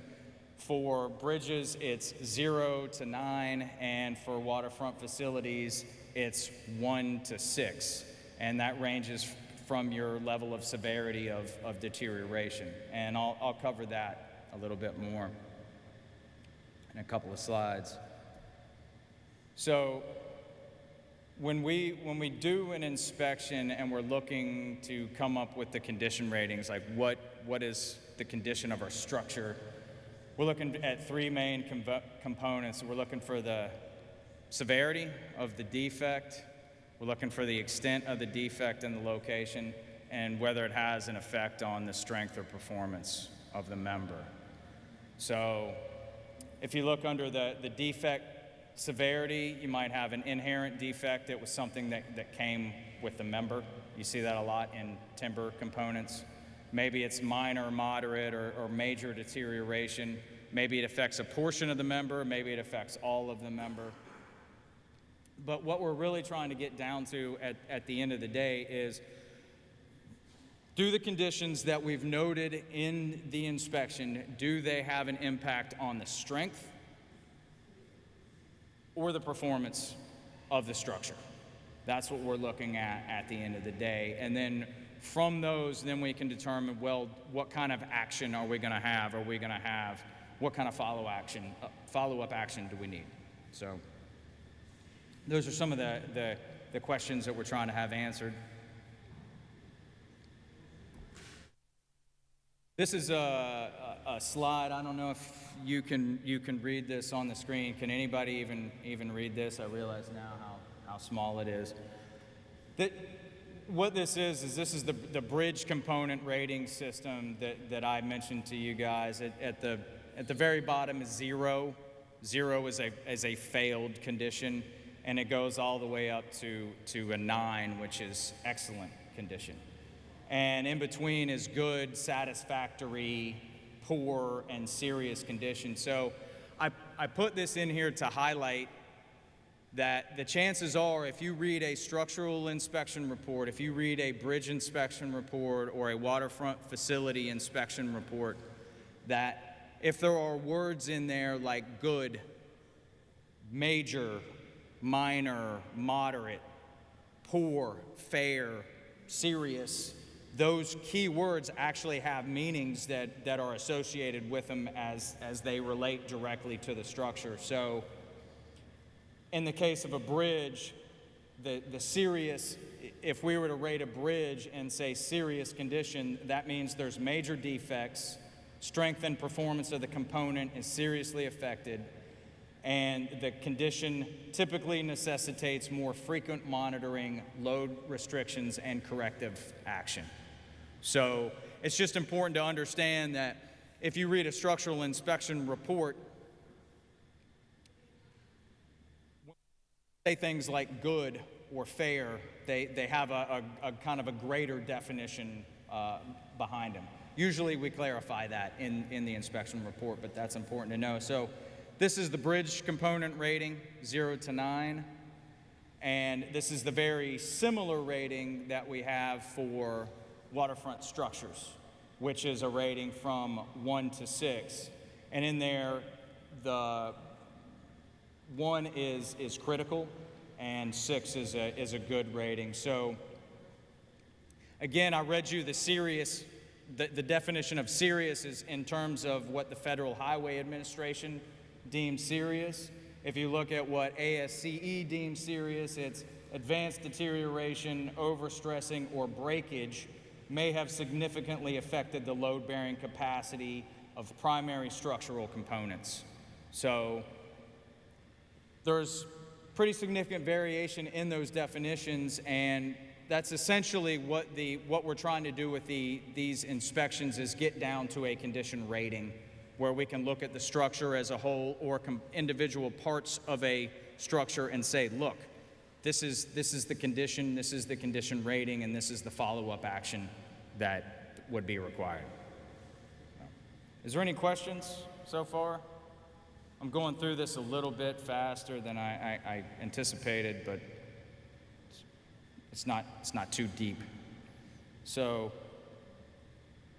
we've gone over the importance of inspection, the types of inspection, the governing bodies of your marine structures, and the rating system. So the next few slides that I'll go into have defects, or they're typical common defects that we find.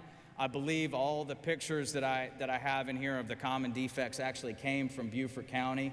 And then I've got a slide of some of the repairs that we've implemented, or some of the possibilities that you can use. So the first one, this is an eye girder in Beaufort County. The picture on the lower left is the cross section of that pre-stressed and post-tension beam. Do you think that's a critical finding? If you were inspecting this structure, would that be a critical finding? Yeah, that'd be a critical finding. There is zero pre-stressing in the bottom of that flange. There is nothing in there. There is no reinforcement, and then the spalling is quite significant. So that's one of the reasons that we're doing inspections. Does that member have the same load capacity it did 50 years ago? Not even close. Not even remotely close. So that's the reason that we look at these things. Here's another one. This is one of the general rules of concrete, right? Concrete does two things: gets hard and cracks. And in salt water, in the marine environment, cracking is quite prevalent. In this case, this is a pile cap at a marina, and essentially what happens, right, is you got steel inside your concrete, salt water gets in, oxygen gets in, hits your rebar starts to corrode, it expands as the corrosion product forms, creates high internal stresses in your concrete cracks, more salt water gets in, more corrosion happens. The cycle just keeps going on and on and on and on and on. So cracking is fairly common. Another one that that we find every now and then is some impact damage. This is a hard docking incident that happened in downtown Beaufort. This was just a mooring line that actually pulled this structure over this concrete bollard on here. There's many other defects with concrete. These are just some of the most common that I've shown you guys. Timber as well. Timber is another commonly used element that we see used for marine structures: piers, bulkheads, marinas, bridges a lot of times. One of the things we see is marine borer damage. So if you look on this particular pile bent, I don't know if you can see in the picture very well, but pretty much every one of those timber piles has got loss of cross-sectional area due to marine borer damage.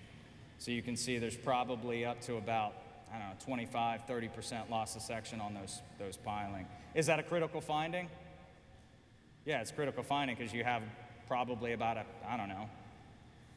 maybe 50% of your original capacity on that bent. So yeah, that's something that needs to be dealt with, especially if that's an in-service structure. So other common defects we find with timber, just beside timber subject to your standard weathering, UV deterioration, but also you can get bowing in your members that causes pull out of your hardware, just other deterioration, general rot and decay. You can see on your end grain, broken and missing components, those are all pretty standard for in-service timber components. So, and then steel as well. Steel's another common building material that we find in the Lowcountry, and the main problem with that is corrosion, right? And so on the upper left of the picture, that's sheet piling that's corroded. The lower left is a steel pipe pile. That's the condition of it. That's an underwater picture of a steel pipe piling in the Beaufort River. And you can see that you can see the bare white metal on that. So that was a galvanized pile when we installed it in 2018. And that's just bare white metal now. So the galvanization's gone, and there's corrosion product that is formed. You get through the corrosion product, you get bare white metal, and you can see some pitting. So there's still plenty of capacity left in the pile, but the pile is showing some deterioration. And then probably one of the biggest things that we see with steel is connection hardware. You know, we see a lot of steel components that even in timber structures, we see where the timber may be in good shape, but the hardware, you know, we've seen the hardware actually deteriorate before the timber in some cases. So those are just some common defects that we find during our inspection. And so while we're conducting the inspection, we're trying to capture all of this information, right? We're looking for the location, we're looking for the extent, we're looking for the severity, and we're looking to see whether it has any impact on the capacity or the performance of the structure. And we're gonna take photographs of it, take video of it. If it's underwater, we're gonna try to take photograph and video as well. If not, we're gonna document it the best we can. And then we're gonna come back and we're gonna furnish a report or do some other follow-up action. And so, what are you gonna do afterwards? So typically, the first thing we'll do after any inspection is furnish a report, right? That's, the owner's gonna hire us to do an inspection, and that's gonna be a deliverable that we're gonna give them. And so, typically what you're gonna get with an inspection report is gonna be a description of the structure, how we inspected it, what type of inspection it was, what we found, how severe it was, and what kind of follow-up action that the owner needs to be aware of to do, and then what's going to be the cost of that follow-up action, if we can determine what that cost is going to be at that time. Sometimes after the inspection, you don't really know what it's going to cost. And then maybe you have to implement that follow-up action. Maybe it would be designing the repairs, maybe it'd be demolishing the structure, replacing the structure. So whatever follow-up action after the report, then you would implement the follow-up action and then repeat your inspection process over again. And that's kind of typically how it goes. So, and then some of the repairs that you can implement, just a couple of general repairs that we have done. So the upper left is pile encasement. We've done that in Beaufort County on timber piles and concrete piles. And what we do there is we take a fiber reinforced polymer wrap, stick that around the pile, and then fill that up with either a high strength grout or an epoxy grout. You can do that above the water line or below the water line. We've done it both in Beaufort County. You can significantly extend the life of your substructure if pile encasements are properly implemented. Your regular concrete repair, spall repair, where you're just going to go in and reform the area to the original dimensions. And to a limited extent, you can repair cracks on your steel components. A lot of times on your hardware, when it becomes corroded, you're just going to replace your hardware. But we've been able to clean and recoat steel sheet piling and steel pipe piles with with some success to be able to extend the service life of those structures. And then probably most common is going to be, some type of heavier repair, retrofit, or strengthening. And that lower right, that was a stone masonry wall in downtown Charleston. And we went in and retrofit it with a steel sheet pile wall in front of it, because there was just no way that thing, it was 300 years old. There's no way we were going to stabilize it without doing something a little more substantial. So there's all kinds of different repair options out there. These are just, I gave you guys some of the most common defects we find, and some of the ways that we repair them. And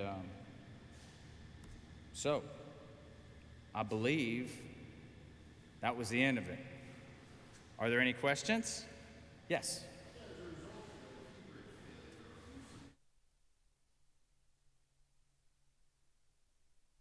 Not that I'm aware of. The question was after the Key Bridge, if there's more federal funding out there for bridge inspection. Not that I'm aware of on the inspection level. I don't currently have our company doesn't have a state contract right now, so I'm not sure if the federal money going to the states has changed as a result of that, but I haven't heard. That was not a result of lack of inspection that caused that, obviously. So I don't know an answer to your question. Anything else? Yes.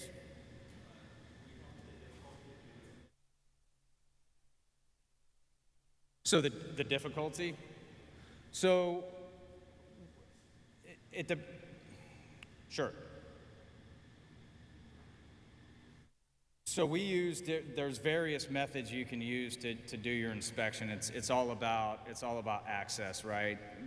So anytime you're going to do an inspection, you should be arm's length, right? So when we do an inspection, we do what we call visual and tactile. We want to be arm's length. We want to be able to touch the component that we're evaluating, if at all possible.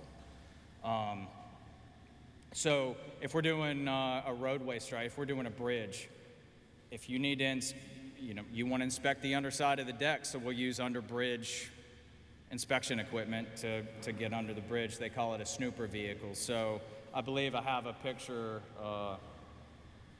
in here. So you can see in this picture in the background, this is over the Savannah River. This is about 80 feet above the water. That's a snooper vehicle. So it's just a catwalk that will allow us access underneath. There's also little bucket vehicles that will allow you underneath. For taller structures like the Cooper River Bridge, they'll actually use rope systems, because they have to inspect all the cables, the cable stays. I believe you guys did some of that, right? Or no? Oh. So they have to use ropes to go inspect the towers and the cables, and so you'll see them. They usually do that on Sunday morning when the traffic is light. You'll see them way up there with the ropes and everything. So you have those methods. A lot of it that I do, and there's a picture of me in the background, it's just walking through the mud. In the Lowcountry, a lot of our structures are low. We have a lot of short span structures, a lot of lower clearance structures, and so that's like 90% of what I'm doing is walking or crawling through the mud to be able to get underneath the structure to access it.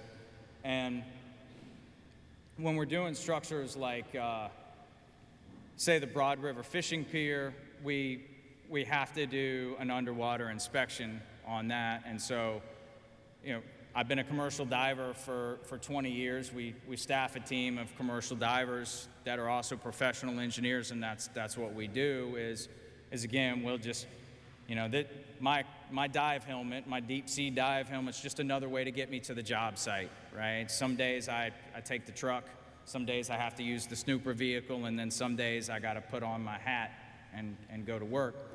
And it's all about just getting me into that visual and tactile range. In the case of diving around here, you can't ever see anything, hardly. You know, and if I can, it's usually about here. Sometimes it's here. On a really good day, it might be here. I took this picture probably 5 feet down. I took that selfie with the sun right over my shoulder. That's like, optimal conditions. You get down 50 feet, you can't see anything. And so typically what we'll do in a situation like that is I dive with a flat bar, with a nail puller, Wonder Bar. And I go down and I'll clean all the marine growth off of whatever area that I need to look at. I'll clean all the marine growth off. Sometimes I close my eyes. If it's just absolutely pitch black, I close my eyes underwater, because if sometimes if it's pitch black and you try to see, but there's nothing there to see, it'll mess with your brain. And so sometimes I'll just go down, clean it all off. I've already made myself a visual picture of what I think the structure looks like, right? Because I've seen the plans, I know what it looks like above water. And I'll close my eyes, clean the area that I'm trying to investigate, and then I'll feel. I'll use my hands, stick them in there with the little crabs and the fish, and then I scream like a little girl every time a fish wiggles out from under me, or every time I get pinched like a crab, by a crab. So yeah, it's all about getting your inspector to the area to be inspected. I mean, sometimes we got to go way up in a culvert. That's not fun to do either, but it has to be done. I think there was another question? No? Yes, sir.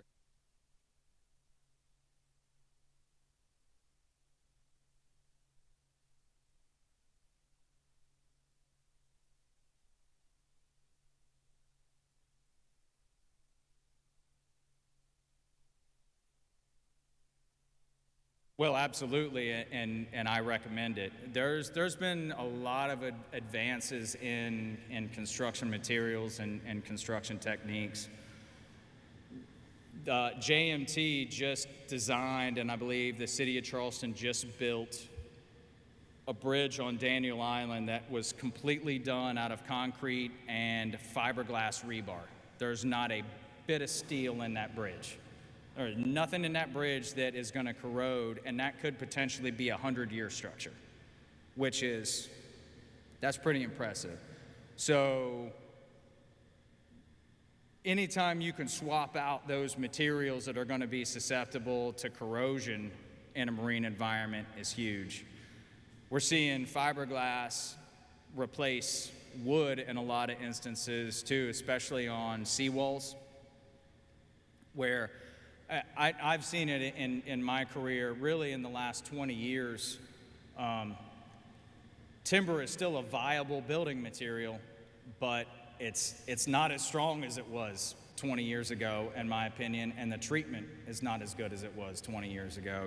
We used to say you were going to get 25, 30 years of life out of a timber pile, and it ain't 25 or 30 years of life out of a timber pile in a marine environment these days. It's not. It's closer to about 15 or 20, depending on where you are.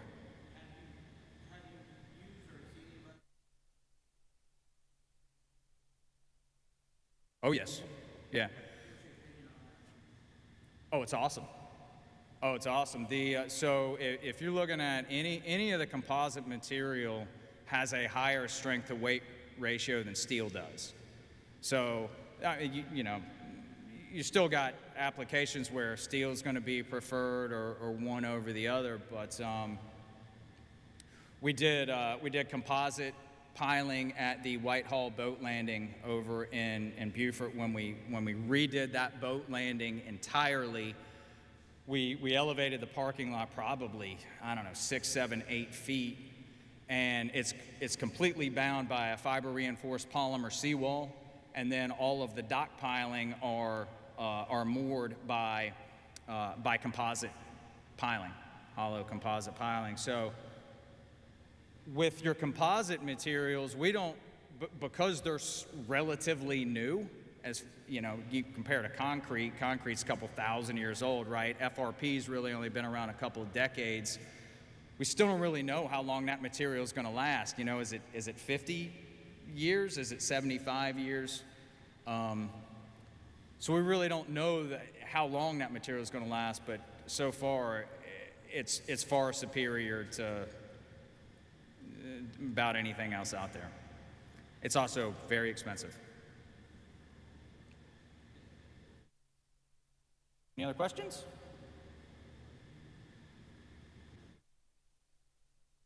Really? Okay. All right. Well, that's all I got then.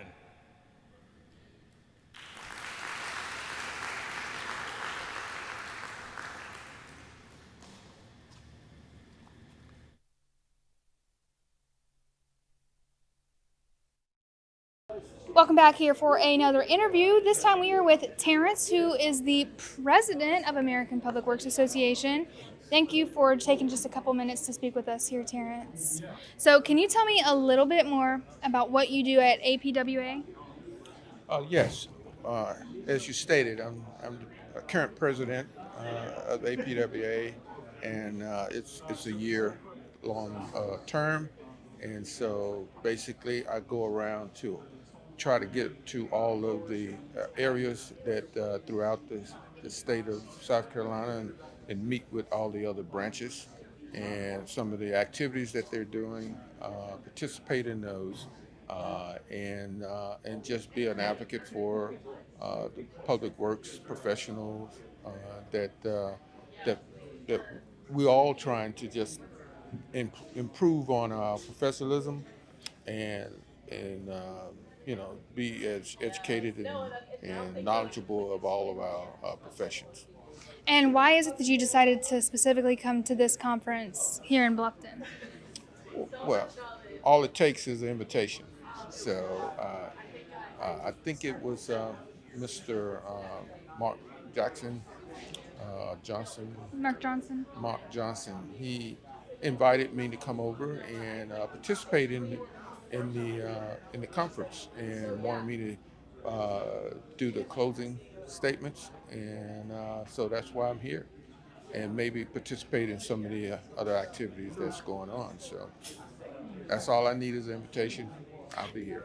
And I know that this is the first annual one. What are you hoping to get out of it, and have you learned anything? Well, you learn a lot. For the most part, I like to meet all the different people that I haven't met before, that are, just with all the different other communities. So, and learn what they know. The other thing is this is a one-day conference, so they have different educational sessions. So there's always time to drop in on a session and learn something about whether it's engineering, transportation, environmental, those kind of things. Is there anything else you'd like to mention here? Well, just I just think it's always good to see a lot of the public works professionals here, and just all together, and being able to showcase what we know and showcase our talent, and talk about and help bring along all the new public works employees that are coming up through the system. Alrighty, Terrence. Well, thank you so much for making the trip and taking the time to speak with us. All right. Thank you. Thank you for tuning in here on Beaufort County News, and we will see you back for some more interviews. I warned you, you can listen to me or you can listen to Ken.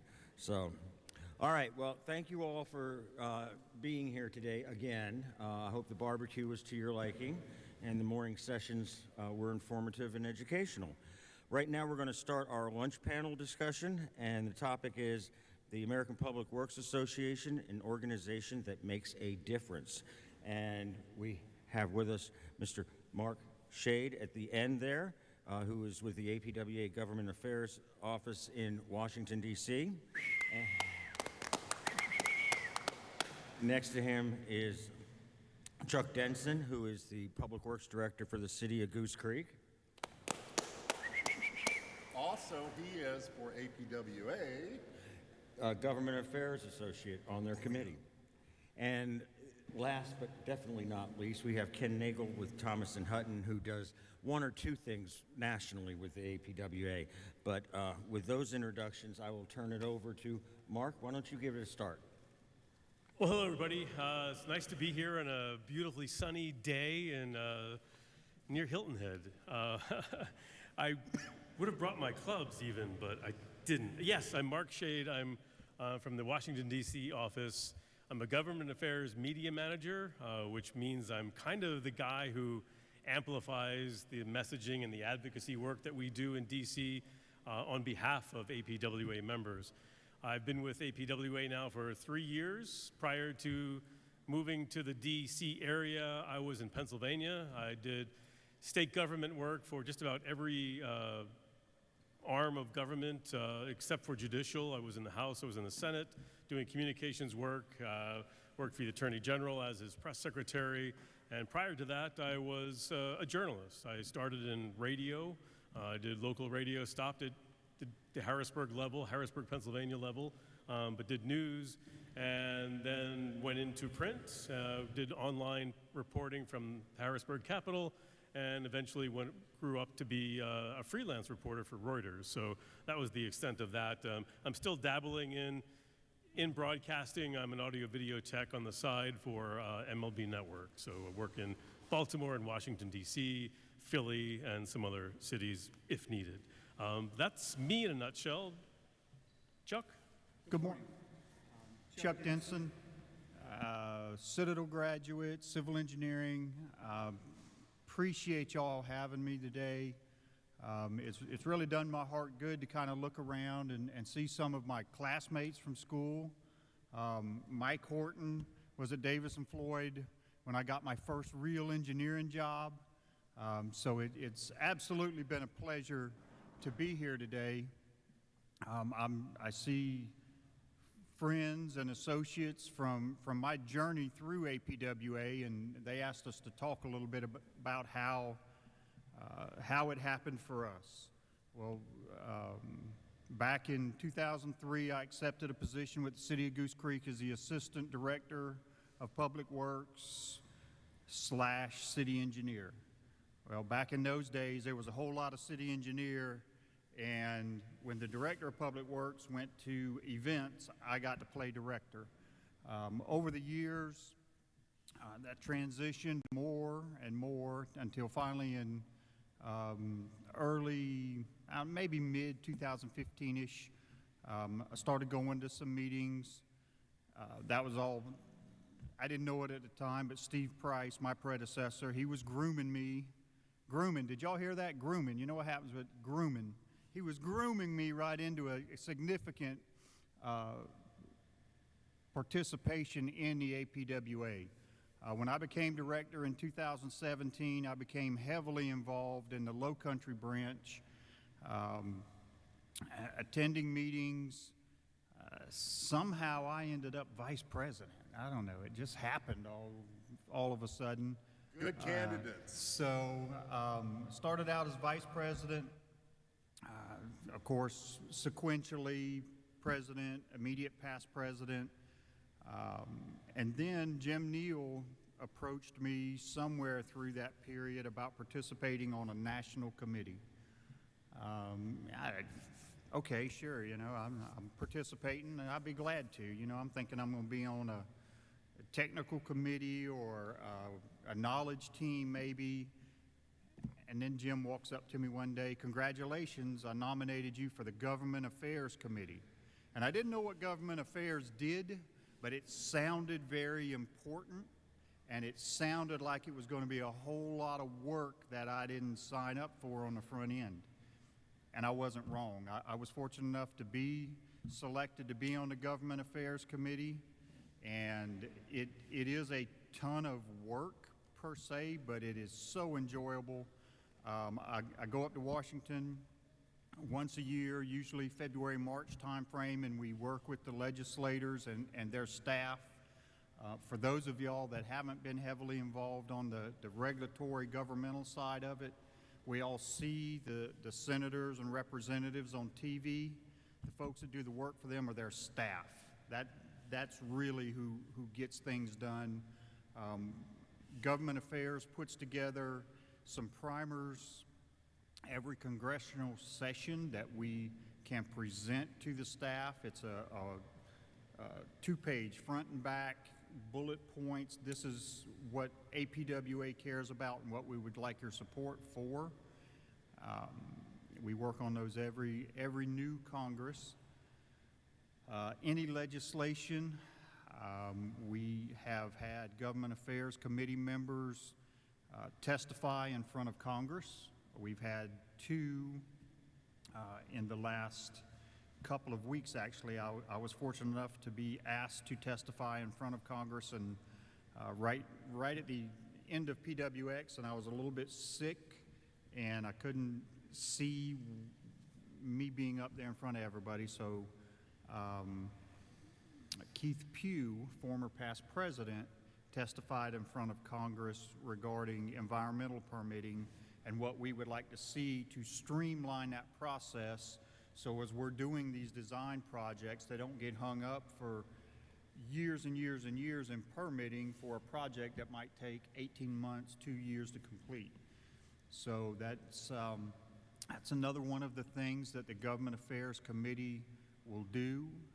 We act as advocates for various pieces of legislation, not only at the national level, excuse me, but we also try to advocate at the local levels. We have had a significant, I'll use the term push in the last couple of years to get public works employees recognized as first responders. There's some insurance benefits to that. There are benefits provided to first responders, which are typically police, fire, EMS type people, for housing mortgages, various programs that I think the public works folks deserve, because typically we are out there along with police department doing traffic control, with the fire department doing cleanup afterwards.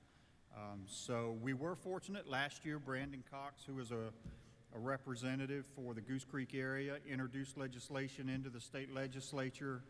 It made it as far as the House Ways and Means Committee, and it never got out of committee before the end of the session. So we'll be trying to get that back in front of the legislature, and hopefully we can get that through to get our recognition as first responders.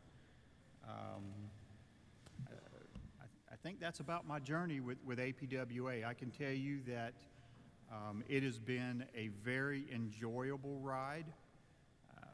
Like I said, when Jim told me government affairs, it scared me, I'll be honest with you, because I didn't know if I was ready to make that much of a commitment. But in hindsight, it was one of the best decisions I ever made because of the people I've met, the things we've been able to accomplish, and it just spreads you farther. You know, a lot of us attend the Lowcountry branch, and we know 40 people that attend. Well, then you get up to the chapter level. I didn't even talk about chapter, but I'm a director at the chapter level now, working with the state chapter. But then you meet an additional group of people. And then when you get to the national level, you start meeting these people from other areas of the country and realizing they're dealing with the same type stuff I am. Hey, let's network. Let's figure out how we can solve some of these problems, or tell me your lessons learned. I don't want to make the same mistakes. What do you wish you could have done different?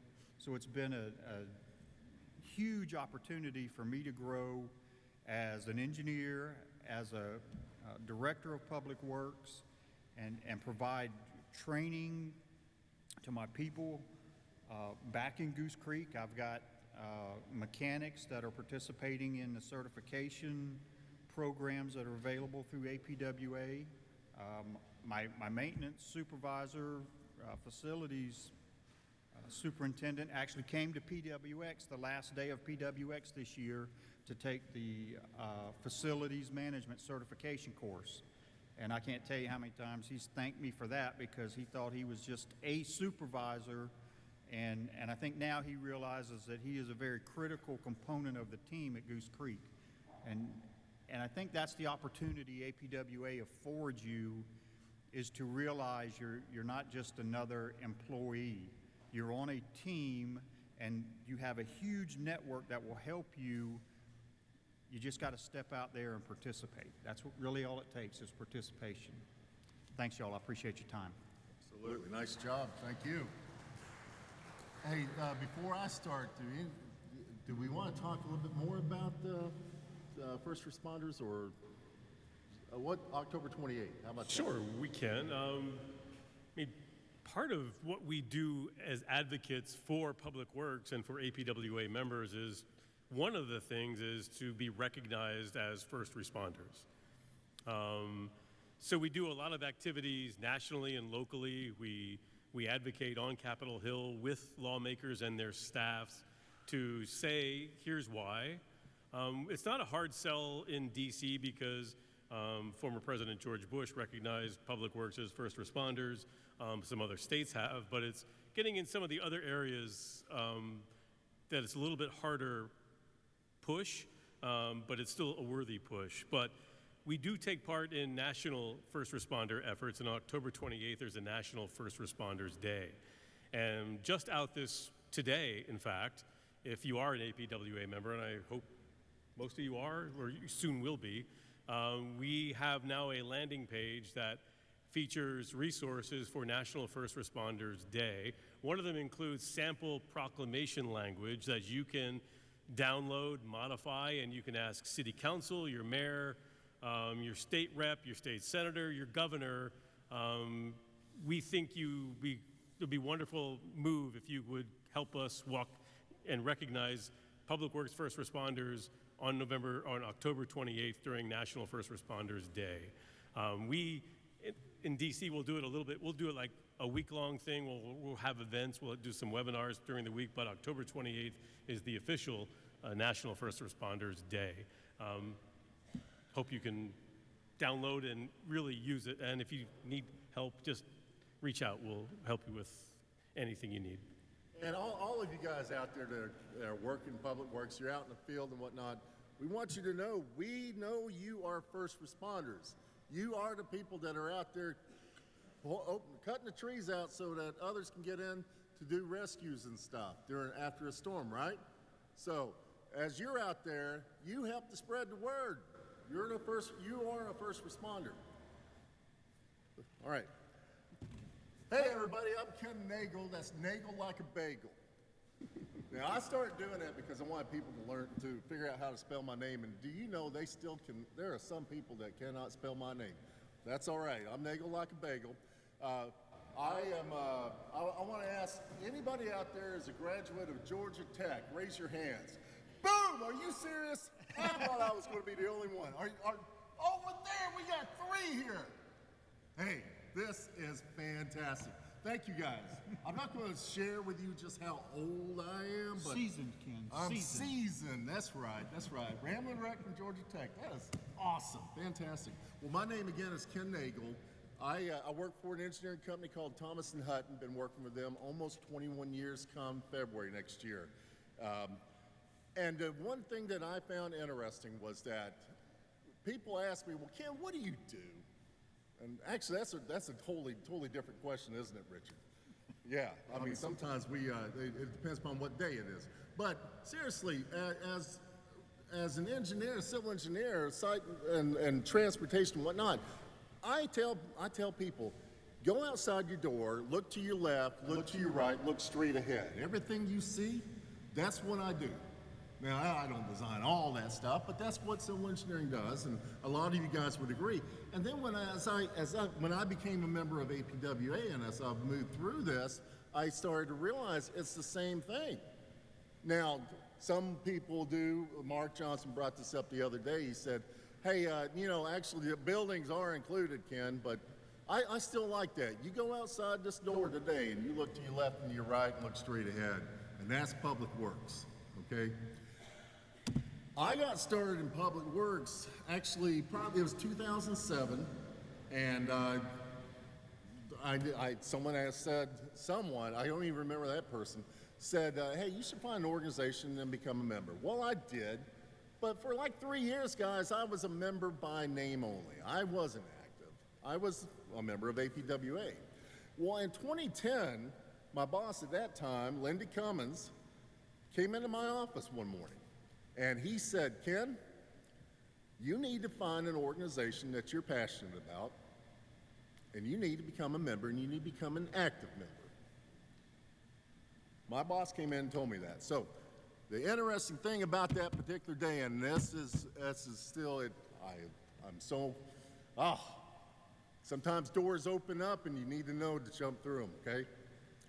Later that afternoon, his boss, Steve Price, who was at the time Education Committee Chair for the state chapter, sent out an email for a call for people to join his committee. Well, I got that. Remembering what Lindy said, I said, I need to take this opportunity. And I got to tell you, walking through that door for me and APWA has been fantastic. And I'm going to share with you just a few. I don't want to bore you guys too much to death, but it's really to become a member of a committee. And listen, this is true for any organization. So the Beaufort Regional CE Club, first of all, kudos to you guys. I understand you're 2 years old, roughly, and you have approximately 30 members. That is fantastic. That takes work. That takes volunteers, right? You guys, I don't know if you have committees, but if you don't, you probably will eventually. And to have people that will be part of those committees, that's what drives an association. That's what helps.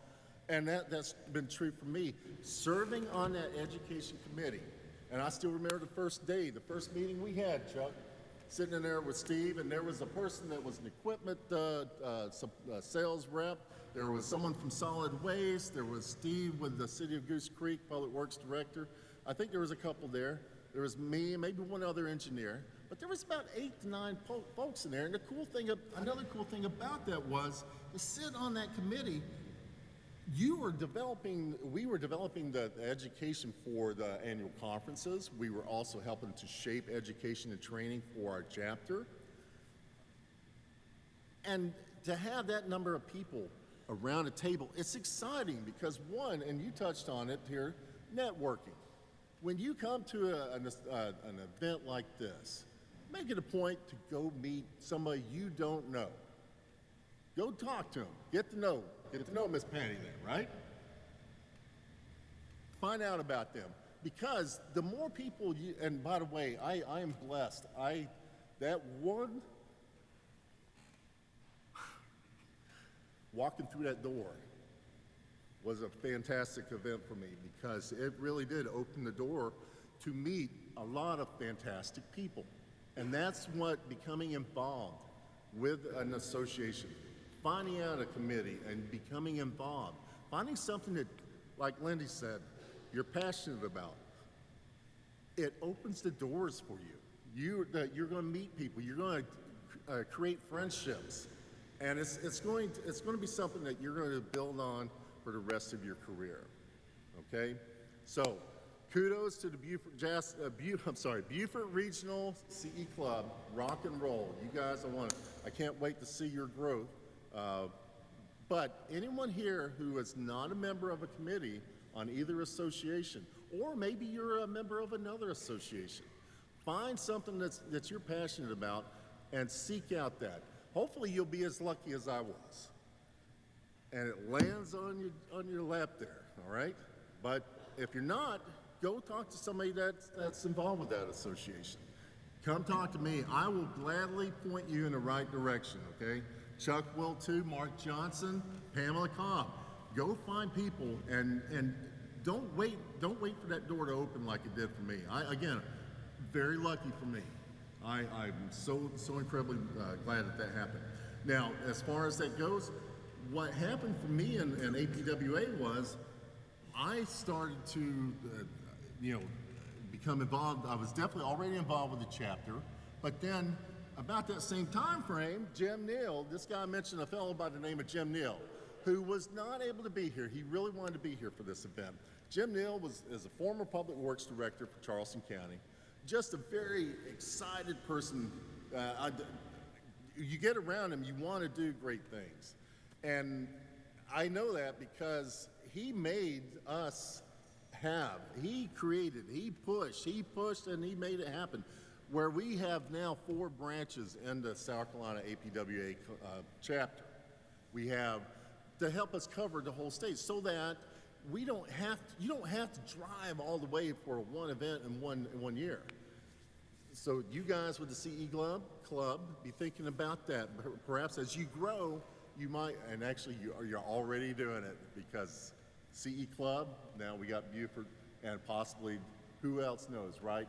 Who else knows? Greenville area maybe next, Rock Hill perhaps, you don't know. But what he did was he helped to create those 4 branches. And because of that, I was able to serve as the education and membership committees, president for the branch, president for the chapter, and now, let me tell you how lucky I am. I am now the delegate for the South Carolina chapter for the national scene. And what that, you talking about opening doors, I'm meeting people from all over and getting to share ideas and whatnot with these people from Washington State. By the way, I got a quick story, and I'm bad about this, guys. I'll get off on a tangent. So, Chuck, you just smacked me upside the head here. All right, I got 2 minutes to tell this real cool story. I'm a big proponent on how small is this world, guys and gals. How small is this world? And let me tell you, for me, this is how small this world is. I went down to the PWX that we had in Atlanta a couple of weeks ago, all right? And back at the last week of May, a couple of buddies and I, we flew over to Spain to do the El Camino Trail. So we flew through Brussels Airport. We're standing there, we're getting ready to get on the plane, and there was these 2 ladies in front of us who had backpacks on, and they had their trail hiking poles there on the outside. Well, we were perplexed because Rick, my buddy, had read that FAA won't allow that. They will require you got to check them, and that's what we did. So it helped us to strike up a conversation with these 2 ladies. Well, they got on and we got on, and I'd lost track. Sunday morning, I'm there with my nephew, who, by the way, is in public works. He's been in there about 6 months, and I'm tickled pink by that. Works for Oconee County, Georgia. Anyways, Tristan and I, my nephew and I, were standing. I wanted him.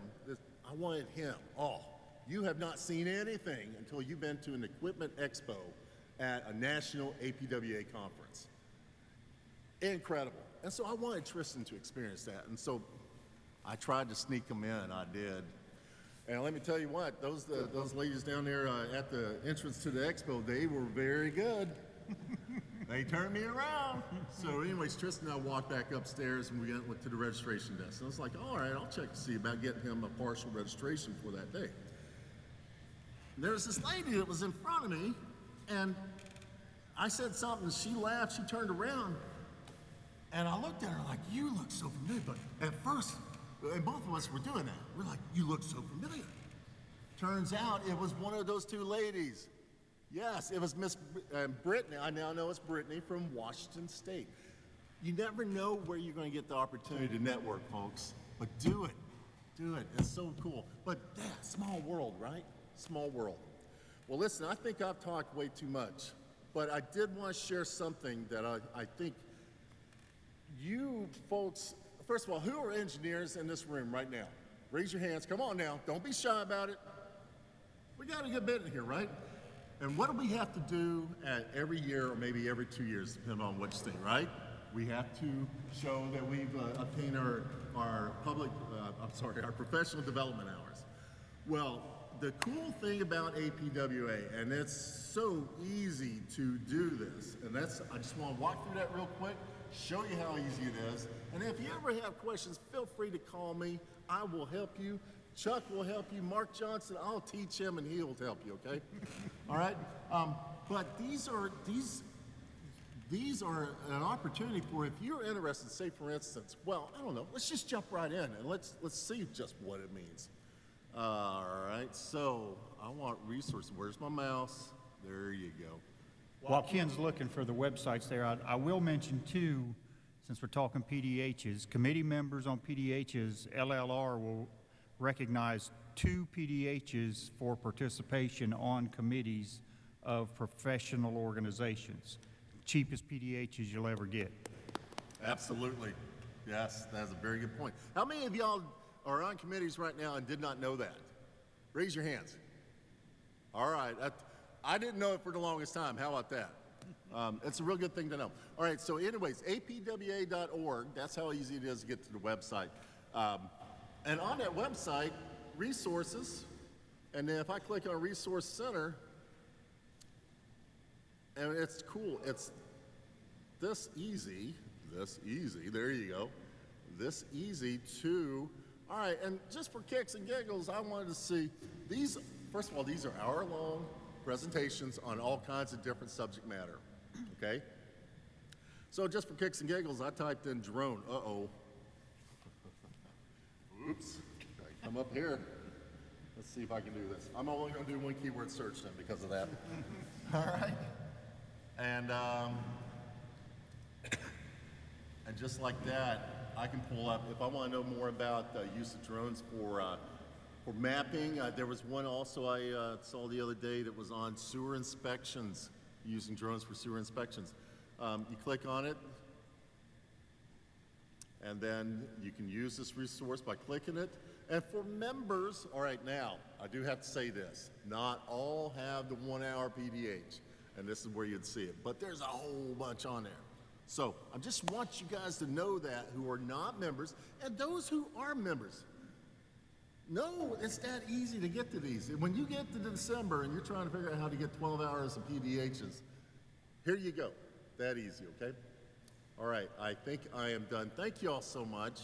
Appreciate the opportunity to talk to you. I think Ken, the bottom line, APWA exists to protect and defend the profession of public works, and also to help you advance your career.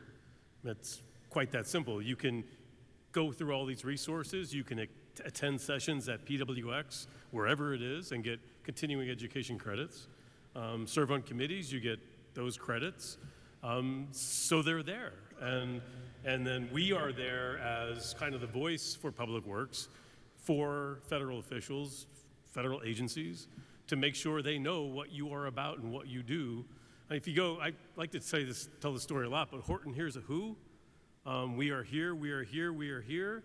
We're asking everybody to say we are here, so at some point everybody will go, not just police, fire, and ambulance, public works. Helene is on our doorstep, and TV reporters everywhere are talking about police and fire, but not public works.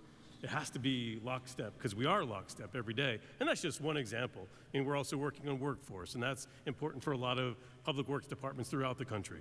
So we all working on things, and resources there for that. We have resources on the government affairs side if you need them. They work on the national level, they work on the state level too. They work in City Hall if you want. You just have to download them and use them and tailor them so they fit your argument. And they're all good arguments. Excellent. One other thing we didn't mention, the APWA website also has opportunities for grant opportunities. I know a lot of us could always use some grant funds for all these projects. If you'll go onto the APWA site, there's a tab there where there are grant opportunities. There's also, under the Government Affairs, the IIJA resource page where you can find out anything and everything you ever wanted to know about IIJA and where those funds may be or may be available, and how they're supposed to be trickling down to the states and to the local municipalities. And we're just going to have to see how that plays out. We all know there's a sunset on that IIJA money. We're working through the Government Affairs Committee and some of the folks that we've got up in D.C. already working on approaching members of Congress. What are we going to do when we get to this sunset and projects aren't finished but funds have been committed, or there's still billions of dollars on the table because the various departments in Washington couldn't get all of the money out fast enough, or Washington got it out, but the states could not wrap their hands around it and distribute it through SCORE and SKIP and RIA and some of the other programs we're familiar with. So there's very good information on there if you want to take the time to walk through it. That's really a big component of what the APWA is trying to do, and Mark is a huge part of that, trying to keep us informed and let us know what's going on. So don't be afraid to get on the website and take a look around. Well, thank you guys very much for having this panel discussion. It's very informative, and I'm sure everybody join me in a round of applause. All right. Good afternoon, everyone. Glad that you're sticking around. I'm hoping that you're not going to fall asleep with that wonderful barbecue. This afternoon session, we're going to have the first one, doing business with SCDOT maintenance. I'm happy to introduce Elizabeth Penn Sanders with SCDOT Beaufort. Elizabeth is Director of Facilities Operations for Beaufort Maintenance. She manages personnel encroachment permits and contracts, ensuring work meets established strategic goals. She has served the last 8.5 years with South Carolina Department of Transportation in Beaufort County. She is a 2023 Leadership, Education, and Development graduate of SCDOT.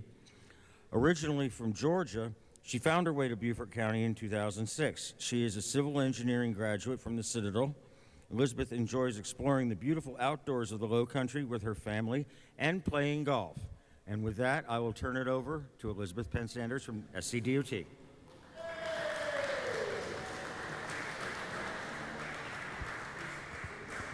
Thank you, Mark. Thank you for that introduction. And thanks for allowing me to be here today to speak with you all on SCDOT maintenance. So this is going to give you a few highlights and insight, kind of unveiling the curtain of SCDOT and the local level of DOT with maintenance. Now, starting at the top, we are led by a Secretary of Transportation. We have 9 commissioners, and we are divided into 7 districts. So this is going to be like a DOT 101. So we have 46 maintenance offices, and at Beaufort Maintenance, we are full staffed at 41 employees. Currently, we have 31, so we are hiring. Some of our core activities, very similar to the local municipal public works departments, are going to be surface repairs, pothole patching, and in yellow, these are our core activities: shoulders, ditching, brush management, herbicide, limb management, sign replacements, and maintenance. A couple of examples of some road work, some ditching, and storm debris cleanup in there. For asset management, we utilize a system called Highway Maintenance Management System, HMMS. It's proprietary to SCDOT. They are looking to do an overhaul, and it will be called EAMS, Enterprise Maintenance, Asset Maintenance System, EAMS. There we go. Love acronyms at the DOT. So, in the asset management of HMMS, currently, this is where we're logging all of our daily work reports, special events. We can do a lot of budgeting and planning in there. Our stockpiles, this is our live-all breathing database and document of every day in and out with materials and labor hours.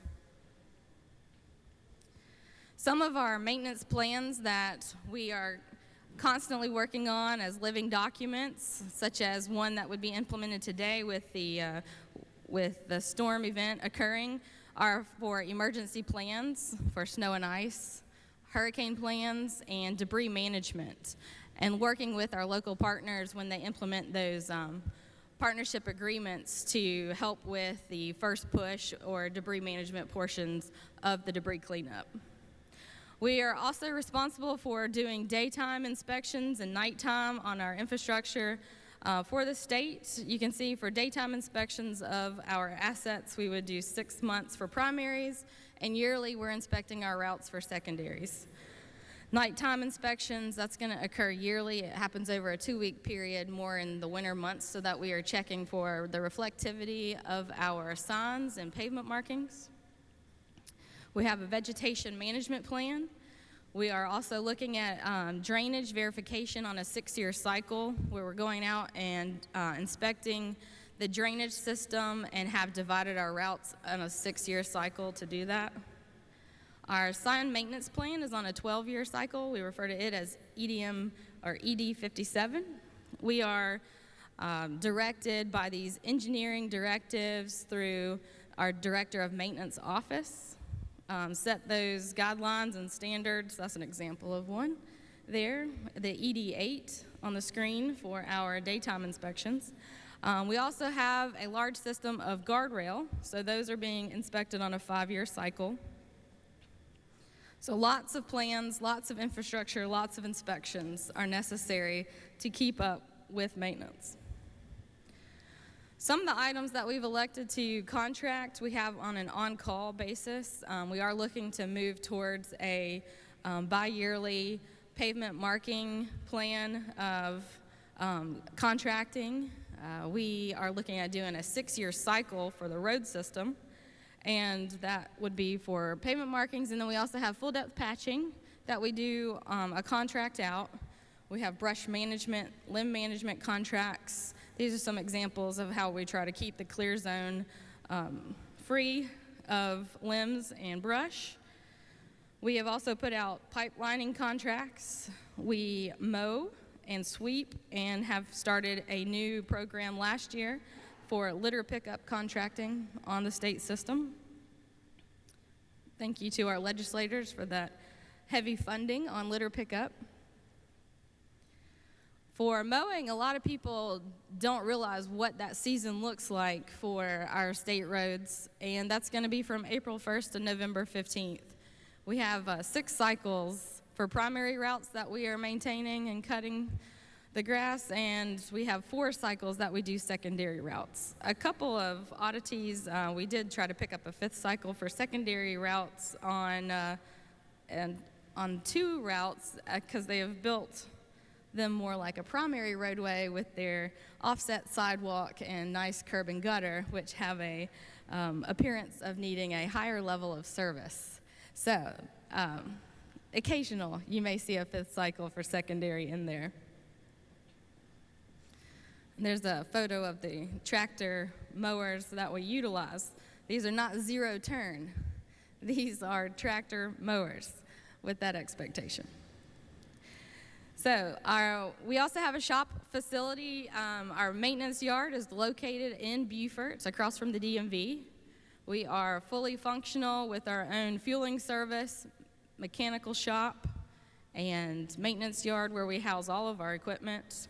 We also have a section shed located on Hilton Head Island. But here we store all of our vehicles and equipment. Our shop is responsible for doing all the preventative maintenance, tracking the utilization of all of our equipment, providing equipment certifications like forklift certifications, and implementing demos and vendor training on our new equipment. We also perform environmental inspections on our facility and yard, and ensuring that we're in OSHA compliance. We have warehouse accountability, and we conduct monthly safety meetings that we're responsible for keeping all employees up to date, current, and safely trained. Now, the big item and takeaway for you guys and for the public today that are tuning in is, how do you find a work request? How do you make a work request? You have an issue that you found on the state route and you want to report it, but you don't know who to go to. Do you call it in? Do you mail it in? Do you maybe use the fax machine? No. Here's a great tool of utilizing this QR code, and there is an online form you can fill out. You can even drop a pin on the map to help us locate the problem location even more efficiently than trying to just take the information down. So please utilize that map.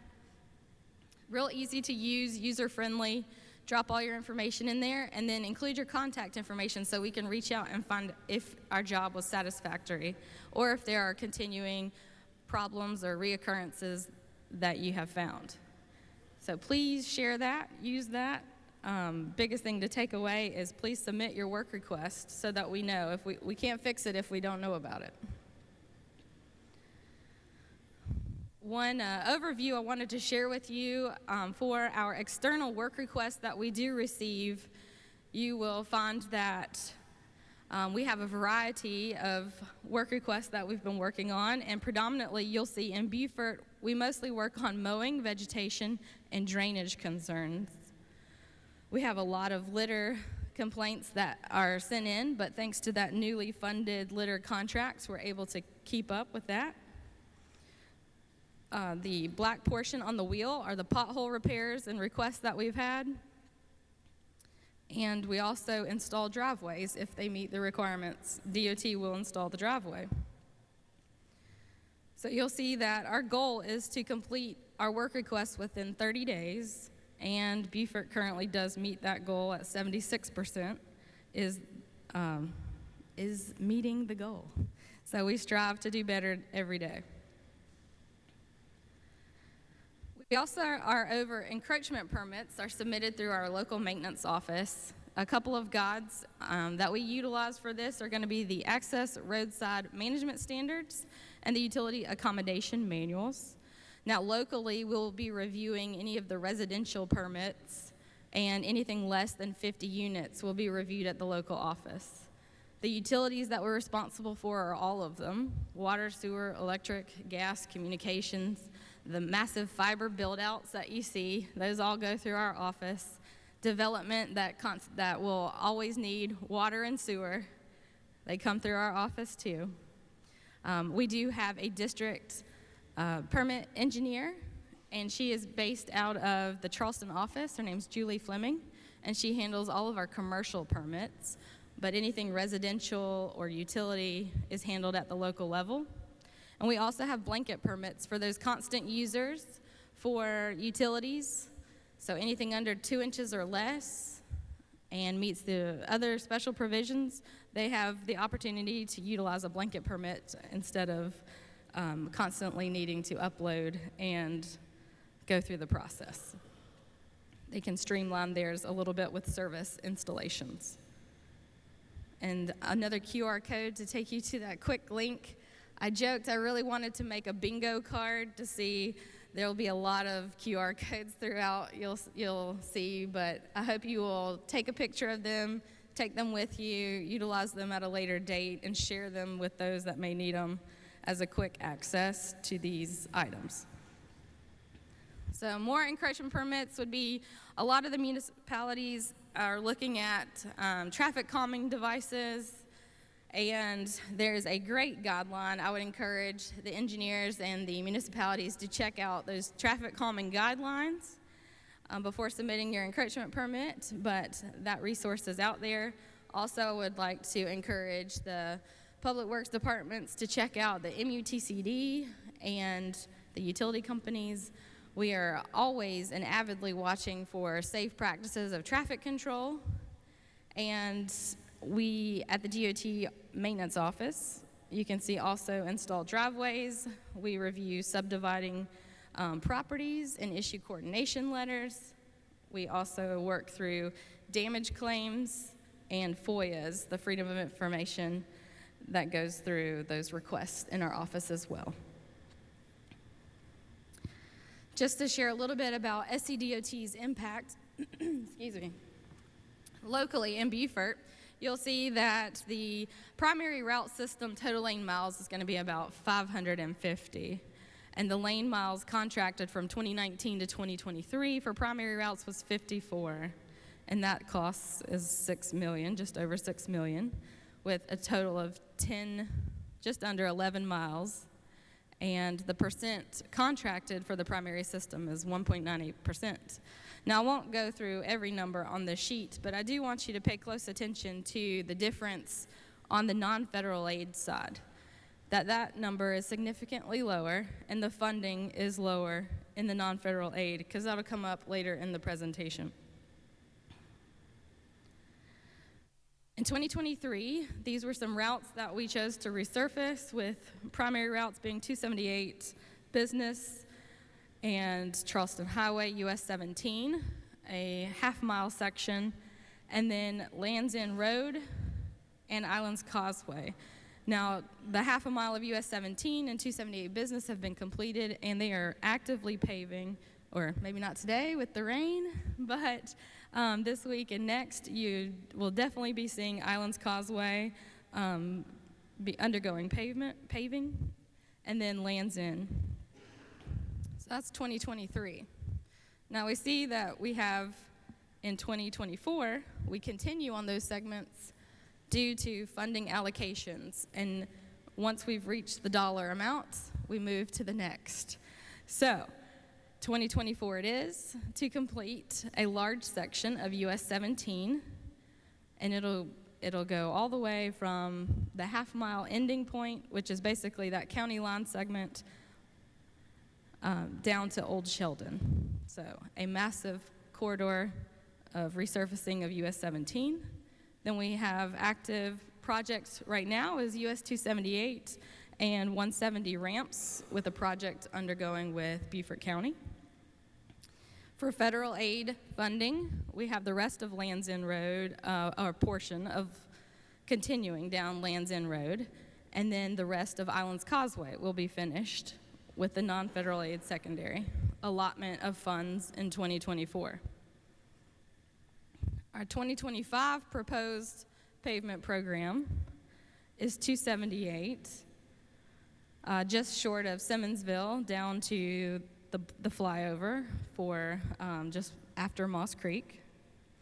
We are also doing looking at doing Castle Hall, S3, and Detour Road, as well as First Boulevard, Spanish Point Drive in the city of Beaufort.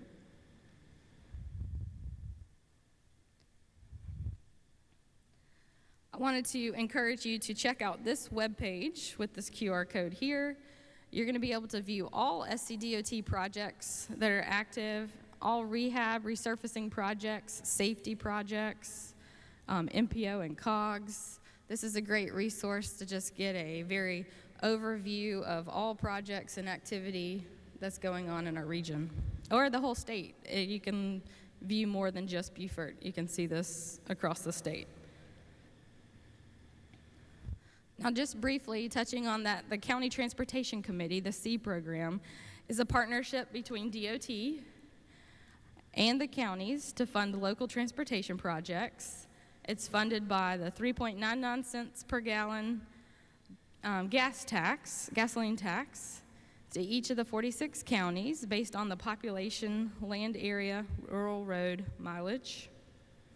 And just wanted to throw the district representatives for that transportation committee visible there, because sometimes we need to voice our opinion of what routes that we feel too are in need, or just to become more informed, you can reach out to your representative. And I wanted to highlight too the fact that we looked at the non-federal aid route was one of the lower funded portions of our paving program, and thankfully the County Transportation Committee is using their 25% of the funding that comes from the state on the state road system to help push the improvement of that non-federal aid category. So we do appreciate the partnership with the CTC program and Beaufort County for committing to do that. So a little bit of the insights and how to navigate DOT a little easier as an outside user of the website, and maybe a big education component of, is my road a DOT road or not? Who owns this road? Who maintains this road? A lot of people aren't aware and they don't know how to find that. So there is a DOT Street Finder, QR code attached. But you can enter in any county, you could be anywhere, and enter your road name. You can get the road number, and this one, for example, you can see there's 3 different segments of the same road name, and it's 74, 183, and then a portion is also a local road. Another favorite piece to share of mine is, do you know the color of the street name sign itself? So if it's a green sign, then it's potentially a county sign. But if it has a black placard above the sign or on the stop sign as an S-7 number, 7 is our county of Beaufort, S means that it's a secondary route. So that's a sure sign it's a state road. If it's a green sign with a barcode, then most likely there's also a way to see that that's a Beaufort County sign. If it's a blue sign, it's private. County nor state maintain that roadway. So, being that we do have a storm today, I wanted to also share some road conditions, ability to have a visual of, where are the roads closed? What is the active condition of a storm event? Or maybe there's some long-term work going on where a bridge is out and the road is closed. You can utilize this location with the QR code to see the storm resources, to get active road conditions, not just in Beaufort County, but all counties, statewide, to see what's going on, a great hurricane guide, and just get a 511 traveler and see what type of conditions is going on, and what messages, what closures, what slowdown or delays. Also has great live traffic updates. I did want to highlight, because I feel like one of the hardest things in maintenance currently is also finding the avenues for significant training and getting, investing in our skilled labor for what is today and tomorrow. So I wanted you to check out this local technical assistant program. We utilize this a lot with SCDOT maintenance. From anything from chainsaw, learning how to use basic use of a chainsaw. I hear a lot of great things from the crews that come back from that class. How to drop a tree, how to properly use the chainsaw. We can't just hand you the chainsaw and say, get to work. You have to have your proper PPE. You have to know where to make the cuts and where to look out for those loads that are gonna shift while you make your cutting. So, another great thing is we talked about the work zone traffic control.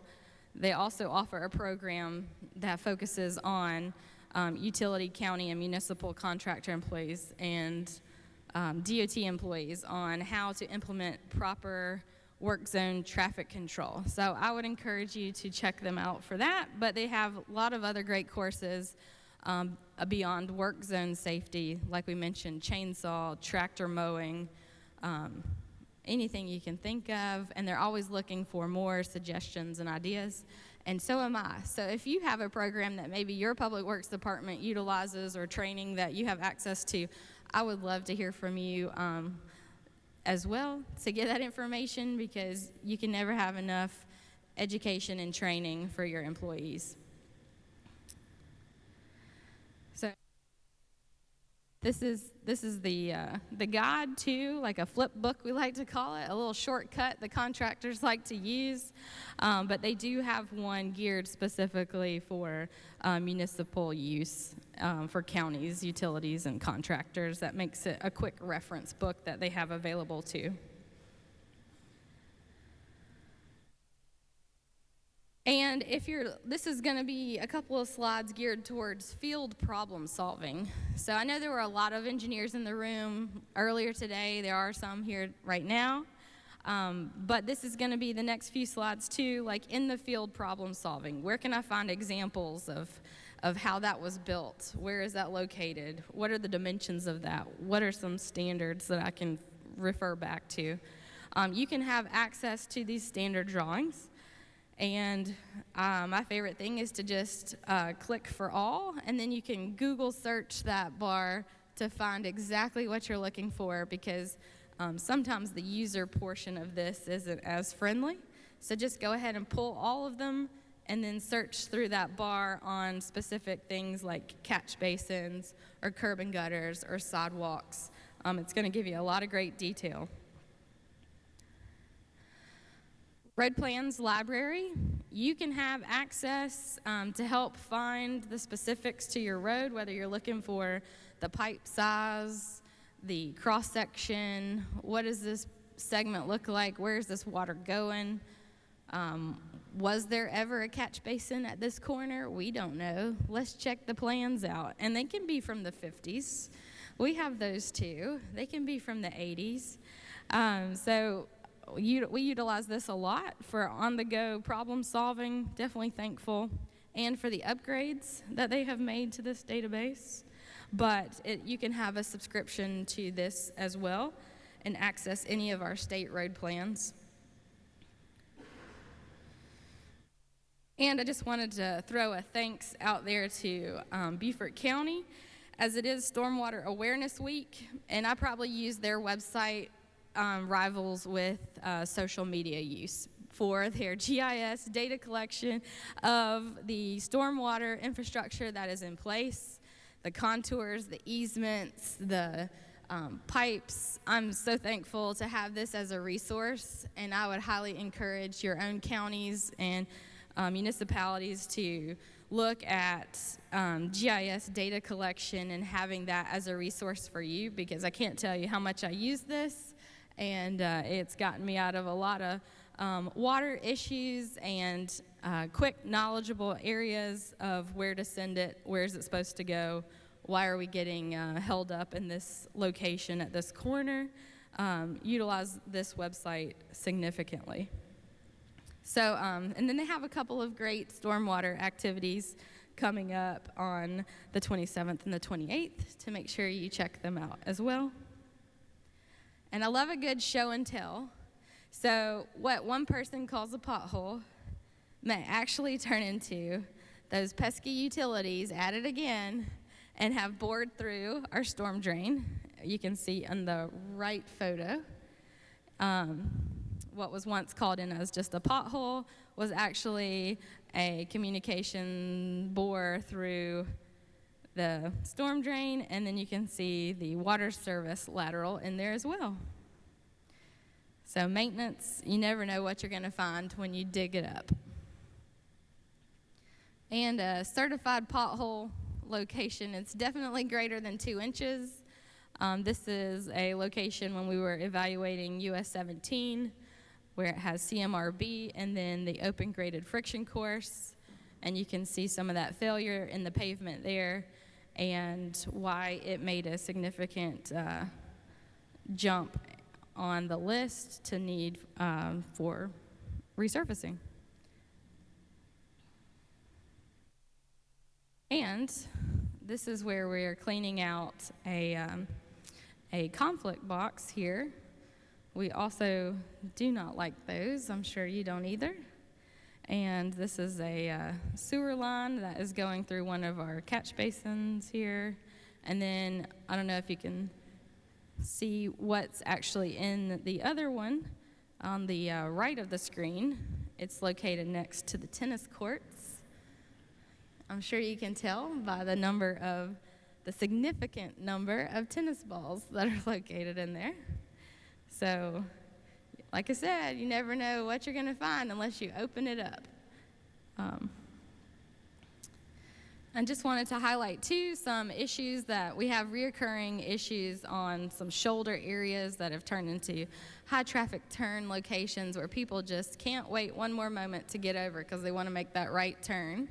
So this is a product we tested out from EcoRaster, and it definitely cut down on our times we had to go back and address that shoulder issue from holding water, drop-offs, just really rutting it out. This was an approach we had on a couple of locations to help with our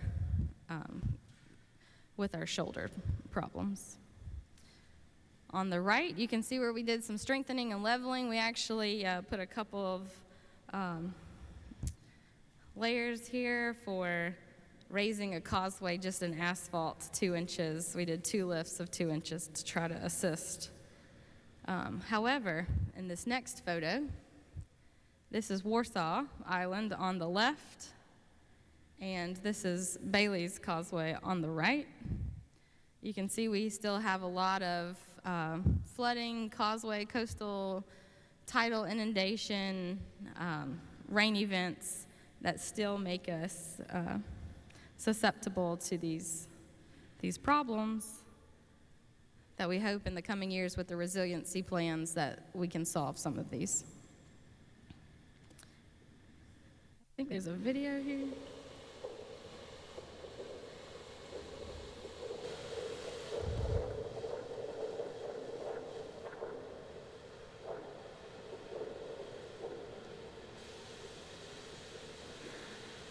So this is Bailey's Causeway. We talked about we had pipe lining contracts. We actually lined 2 pipes on this causeway, and thankfully it stayed.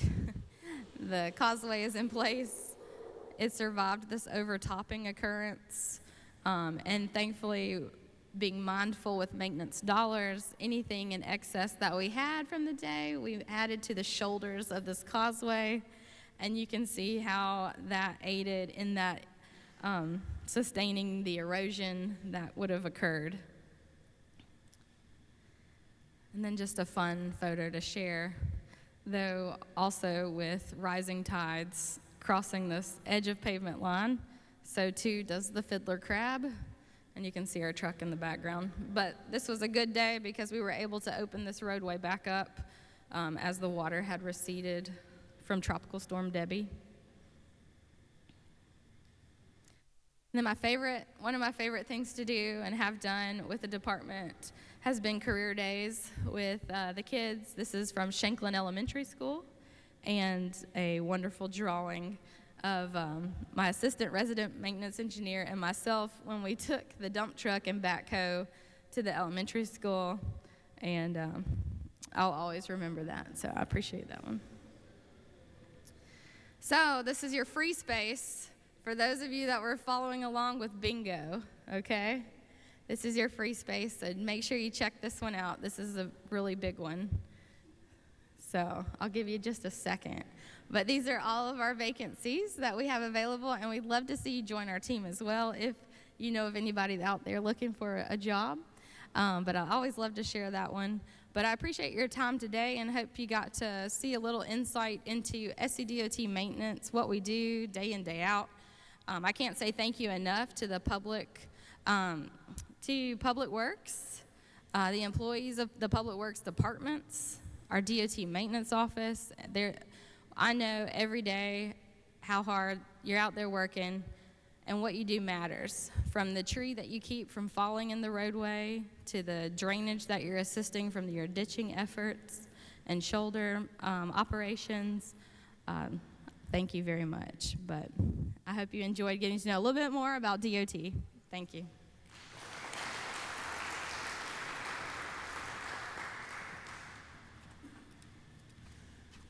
Thank you. Thank you, Elizabeth. That was very informative. Our next presentation will start at 1:30, so y'all have a chance to visit our vendors and use the restroom and talk amongst yourselves.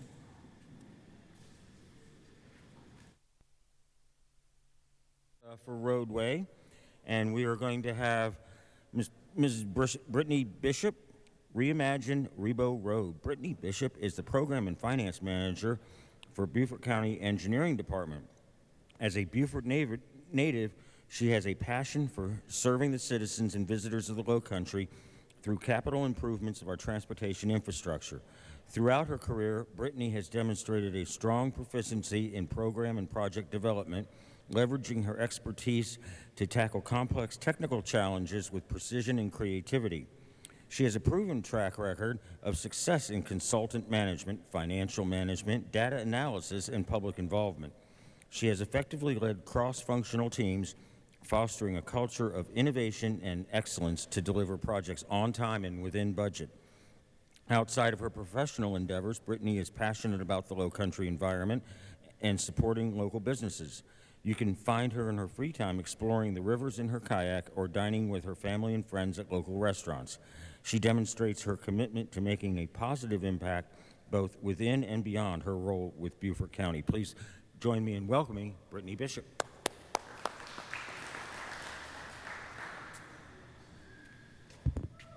Woo, thank you. Like Mark said, let's see, can everybody hear me? I just don't want to be too loud, okay? Sorry, it's echoing.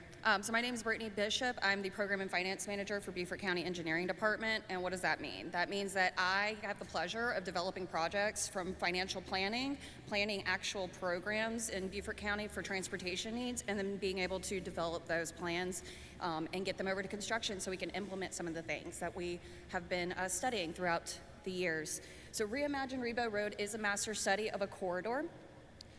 Just for anyone who's not familiar with the Beaufort area, just wanted to give you a little bit of map just to see where those primary routes are. We are tucked in below Colleton County, beside Hampton County, and kind of hugged by Jasper County on the coastline of South Carolina. The main routes that affect us throughout the corridors or throughout this county is going to be 95, 17, 21, US 278, and SC 170. So Rebo Road technically is a US 21 route. It is between the city of Beaufort and the town of Port Royal in north of the broad Beaufort County. It's a 5.5 mile corridor approximately from Boundary Street to the Bell Bridge. And basically, we've heard a lot of complaints about this corridor, major intersection improvements that are going to be needed. So we decided to study this as a whole. The municipalities have their own separate study, and as a county, we wanted to bring all of those together to incorporate one plan to have a complete street. And when you think of complete streets, what are some of the things that you think of? Sidewalks, traffic calming, what else? Crosswalks, biking. Yeah, so for us, for a county project, the number one is safety.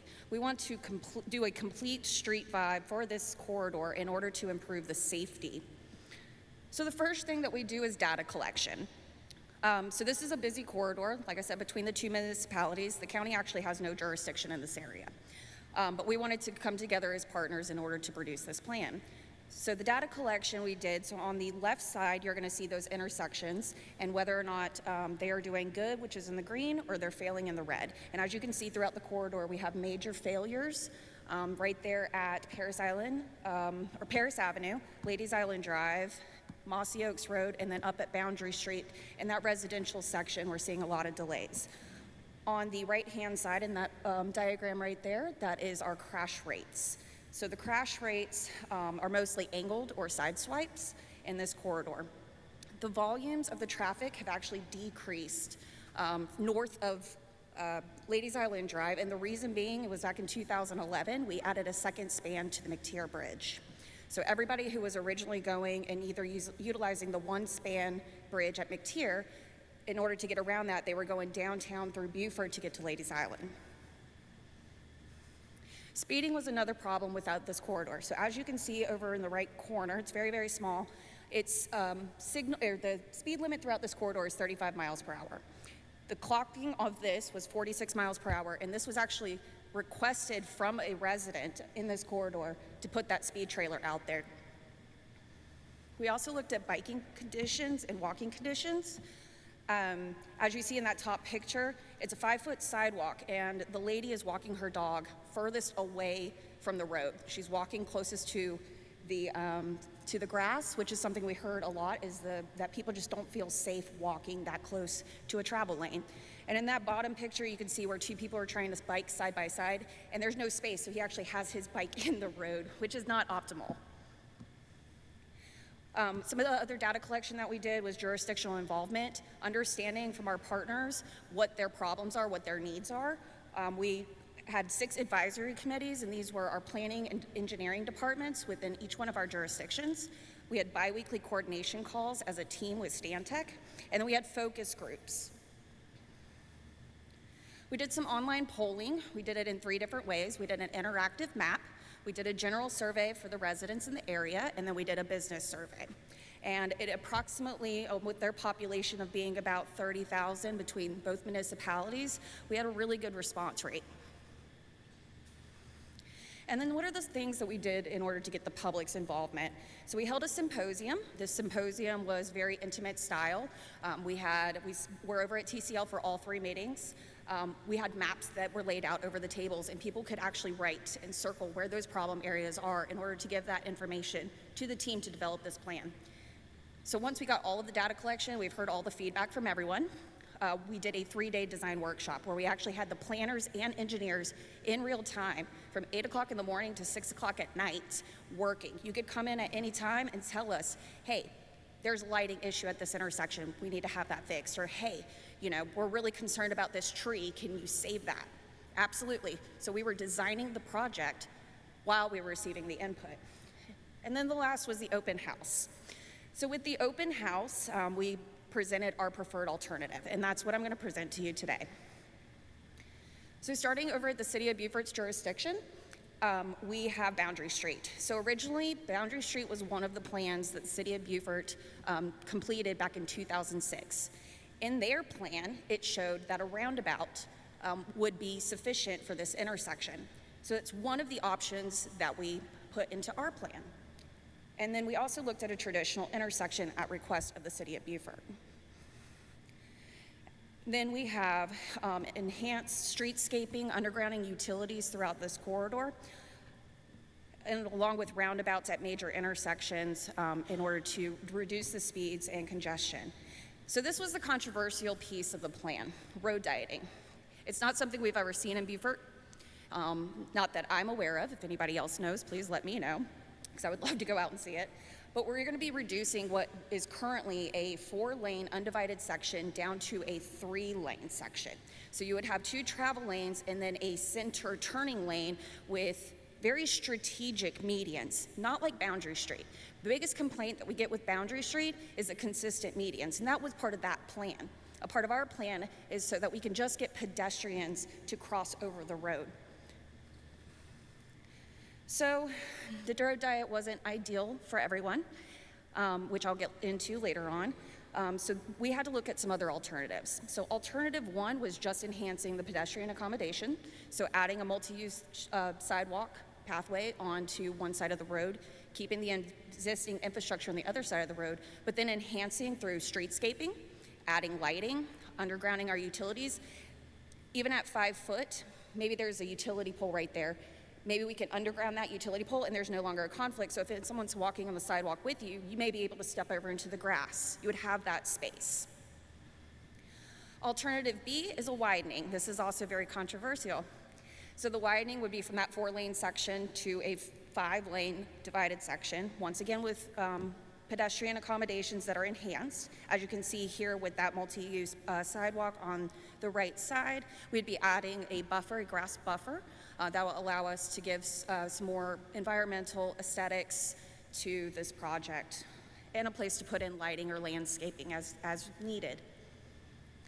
So just to kind of take a look, here is Depot Road to Reynolds Street. This is what it currently looks like today.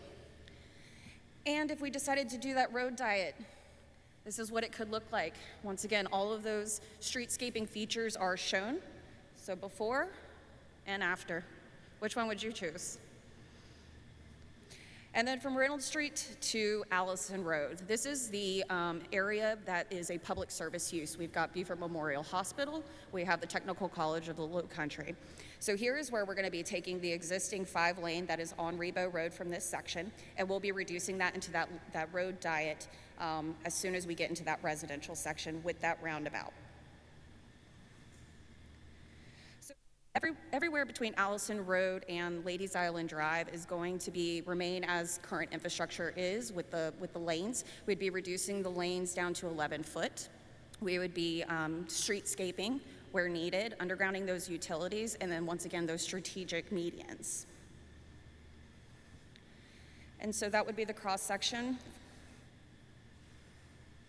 And here's a section with those who are familiar. This is over near Piggly Wiggly and Kappa Closet. This is the 5-lane section as it is today. And here's what we envision it looking like in the future. And projects like this also help contribute to economic development and redevelopment of areas. So if you're from the Beaufort area or have been visiting here for a long time, you know that this section of commercial is dilapidated infrastructure. They have been improving it over the years, but a streetscaping project can really bring beautification and revitalization to an area that needs improvement. From Mossy Oaks Boulevard to Ladies Island Drive, this is one of the most congested sections of this roadway. Ladies Island and St. Helena Islands have grown in population massively over the last 5 years. When COVID hit in 2019, a lot of people moved down to Beaufort. We're now at a current population of 190,000, though the majority of that is south of the Broad. And north of the Broad, Ladies Island is that place that has been developing the fastest. So that intersection at Ladies Island Drive is a pinch point in this corridor. So knowing that this needed to be improved immediately, we have gone under contract for the design of a channelized right turn. This is a near-term improvement project that we are currently working on and hoping to have constructed by next year to relieve the congestion while we go ahead and plan for the funding and plan for the projects inside of this master plan. And then we get down into the Port Royal section of this corridor from Ladies Island Drive to Paris Avenue. So those who may be familiar with Pinckney Boulevard, this is right in front of the Naval Hospital. It's also the Naval Hospital park that is over there with Beaufort County's skate park north of the Broad. And this is the before of the intersection, and this is after. So this is realigning Pinckney Boulevard, signalizing this intersection, adding those traffic control devices. And then from Paris Avenue to the Russell Bell Bridge where the project ends, a lot of this has already been completed. The town of Port Royal has studied it. They have been improving their infrastructure for quite some time. So we would just come in and do some enhancements. We've also took into consideration Paris Avenue intersection. The town of Port Royal has been working on this, and we wanted to ensure that we had collaboration inside of our plan so that there's cohesiveness. And then the Spanish Moss Trail. So this will be a hawk signalization. If you're familiar with the hawk that is on Robert Smalls over near the new Publix, it would be the same infrastructure in place. And we currently have constructed up into Rebo, and we're working on that crossing over into Port Royal and future down to the Sands Beach, which is a popular destination. We talked about gateway treatments and what this can bring to a community. So because these are two municipalities, how do we give each jurisdiction their sense of place? You go to town of Port Royal because it's, I think their motto is funky, cool, and something like that. In the city of Beaufort, it's more about their history. So we want to make sure that within each jurisdiction, we give them their own sense of style. And then the big question is, what does it cost? What is it going to cost us to get this done? So we broke out, originally we were thinking about what are those near-term improvements that we could complete.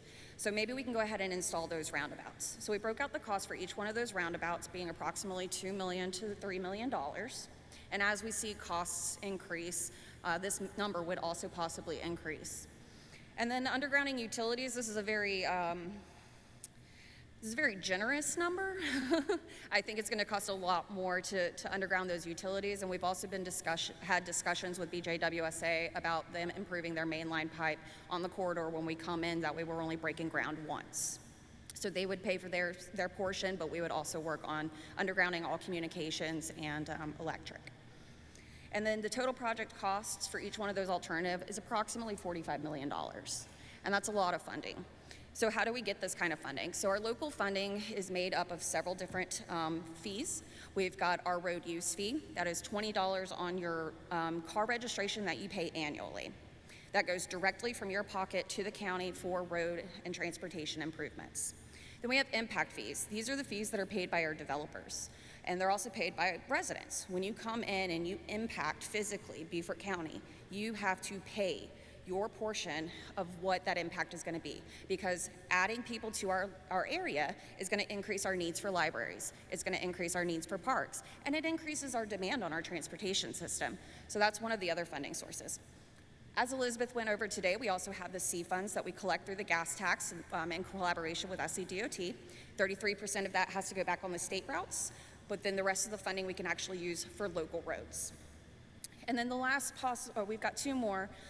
We've got sales tax referendums. It's one of the best ways for a county to earn funds. We are not fully, as residents, paying for it, especially as we're in a destination area. People who come here would also be paying on that tax. And then we have bonding. So we can also, as a county, a local government, bond projects or portions of these projects to get things done. So this is one of the things that coming out of the master plan that we would be evaluating in order to make sure that this plan doesn't sit on a shelf and this plan actually gets constructed. But then we hit a brick wall, right? Because though these projects are fun and though we think that these are great ideas, not everybody thinks that it's a great idea. So here's the public responses that we have received. They have not all been positive. So starting with one that actually came from an elected official. When I saw the final plan, I was furious. I have been listening to our citizens and have yet to hear one person who likes it. That's kind of heartbreaking, right? You've been working so hard on this for a year and you get these comments. I have never seen a more universally hated project in all my life. Are you kidding me? Haven't you done enough damage? Right? I'm here to provide my services to improve, and yet people have this feeling that I'm here just to harm. So these are kind of this is one of those processes that you get hit with this type of negativity, and it can become soul crushing, especially when you're very passionate about a project. But there's tons of lessons that can be learned, right? This is my favorite comment. Anybody know Chris Crocker? He's the "Leave Brittany Alone." Yeah, this was made for the project, and if they print it on a shirt, I may want one. But let's talk about those lessons learned. We've got our stakeholder and partners, along with the public, understanding their positions. So out of the whole entire plan, there was only one problem, and that was the road diet section. So if we talked about the road diet, we talked about just enhancing pedestrians, but if we enhance the pedestrian accommodations, we're not addressing the traffic, the problems with the speeding, the collisions, all those conflict points, especially in that residential section where there's so many driveways. But we have to compromise. The engineer's solution isn't always the solution. So once again, no road diet. It was a great idea. We were all behind it 100%. I've spoken with many other engineers and planning firms who have reviewed this project, and they agree. This works. However, back to that compromise. We have to, in order to get something like this to roll, to actually go to construction, we need to compromise. Because if not, then nothing gets done, and we just wasted all this money on a plan for nothing. It's a long and exhausting process.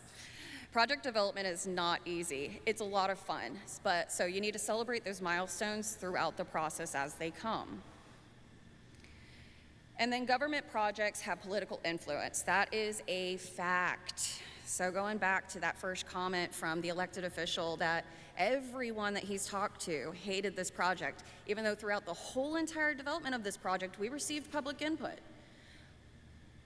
It wasn't till the end, until we were ready to package all this up, tie a big bow on it, and get going, we were told, no, you're not moving forward at all. You're gonna sit down right where you are and figure something else out. So we have to work collaboratively for that win-win situation. So sure, we may not get the road diet, but we're gonna enhance resiliency by undergrounding the utilities. We're gonna improve those pedestrian accommodations. We're gonna bring some beauty to this corridor with landscaping and lighting and gateway treatments. And then none of this project, and I went really fast, but this project couldn't have been done without the collaboration of not only everybody who participated with Beaufort County, the city of Beaufort, the town of Port Royal, and Stantec, but all the citizens who've contributed to this project. So moving forward, what do we do next? So the next steps is to button up this master plan with all of its alternatives, and we'll be having a public meeting at the end of October is the goal. We're not going to be presenting a preferred alternative this time, because we saw how that turned out last time. What we're gonna do is we're gonna be polling a little bit more. Now that this is on everybody's radar, everybody's tuning in, because public doesn't always participate in the process. They just, if their voices aren't heard by us, we don't know what the issue is. And they're not gonna give us their voices until they see something that they either agree with or disagree with. And most of the time when they agree with it, they're not gonna say anything because we're the government. We're just gonna do whatever we want anyway, right? That's not how it works. This is a democracy. So we're going to be finalizing that plan, having that public meeting, and actually getting to work and putting in these improvements to make this corridor a complete street and safe for all. Any questions? No? Okay. That's perfect. No.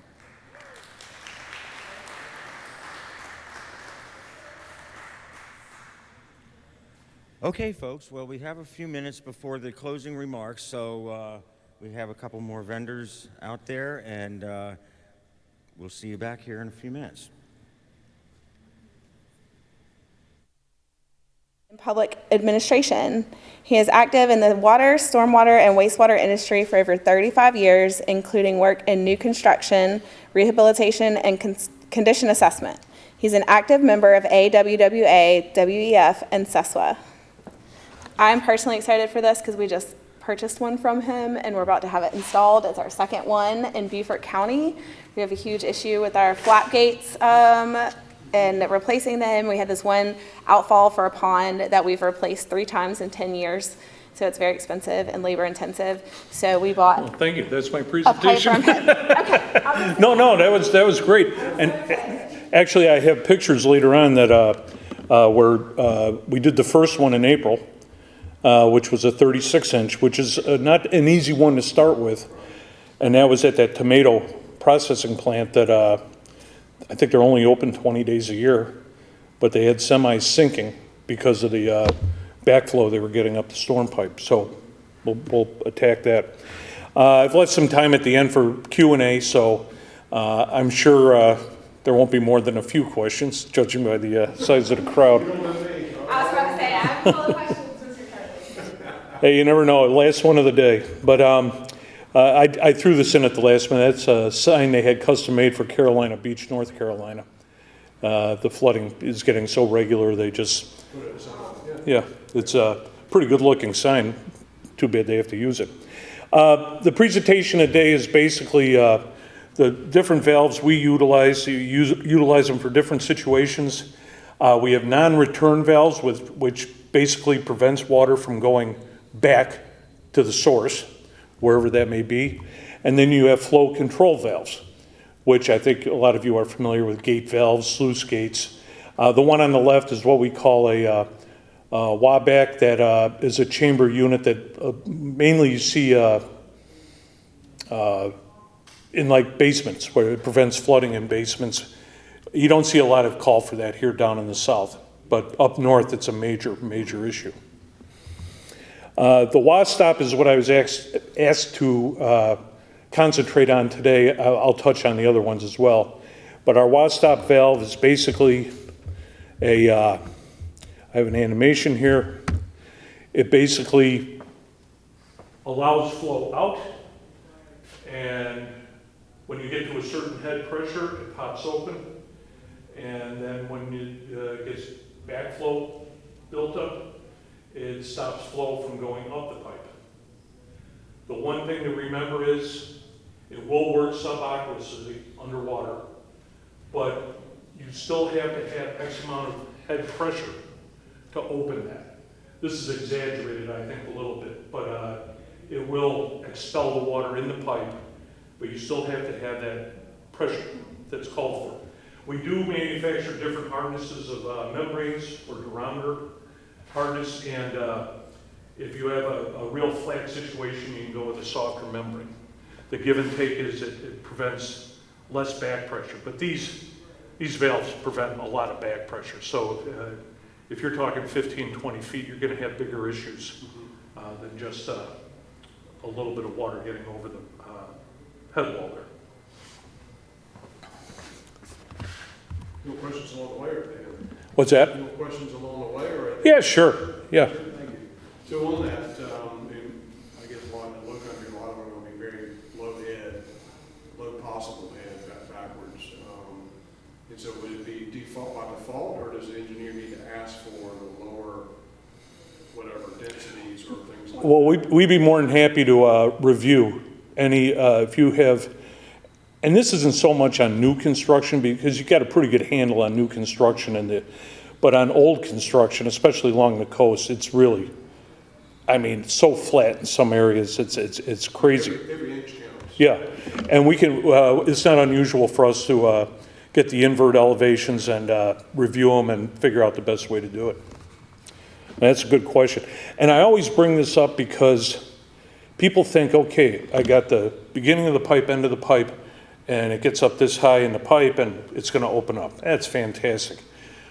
What if you have a pump station or something you're coming out of, and that water has to build up, and it builds up enough where it's backing up in the pump station. Because you could have a deeper pump station, but you still have to get up to that level. So we always like to review everything we can.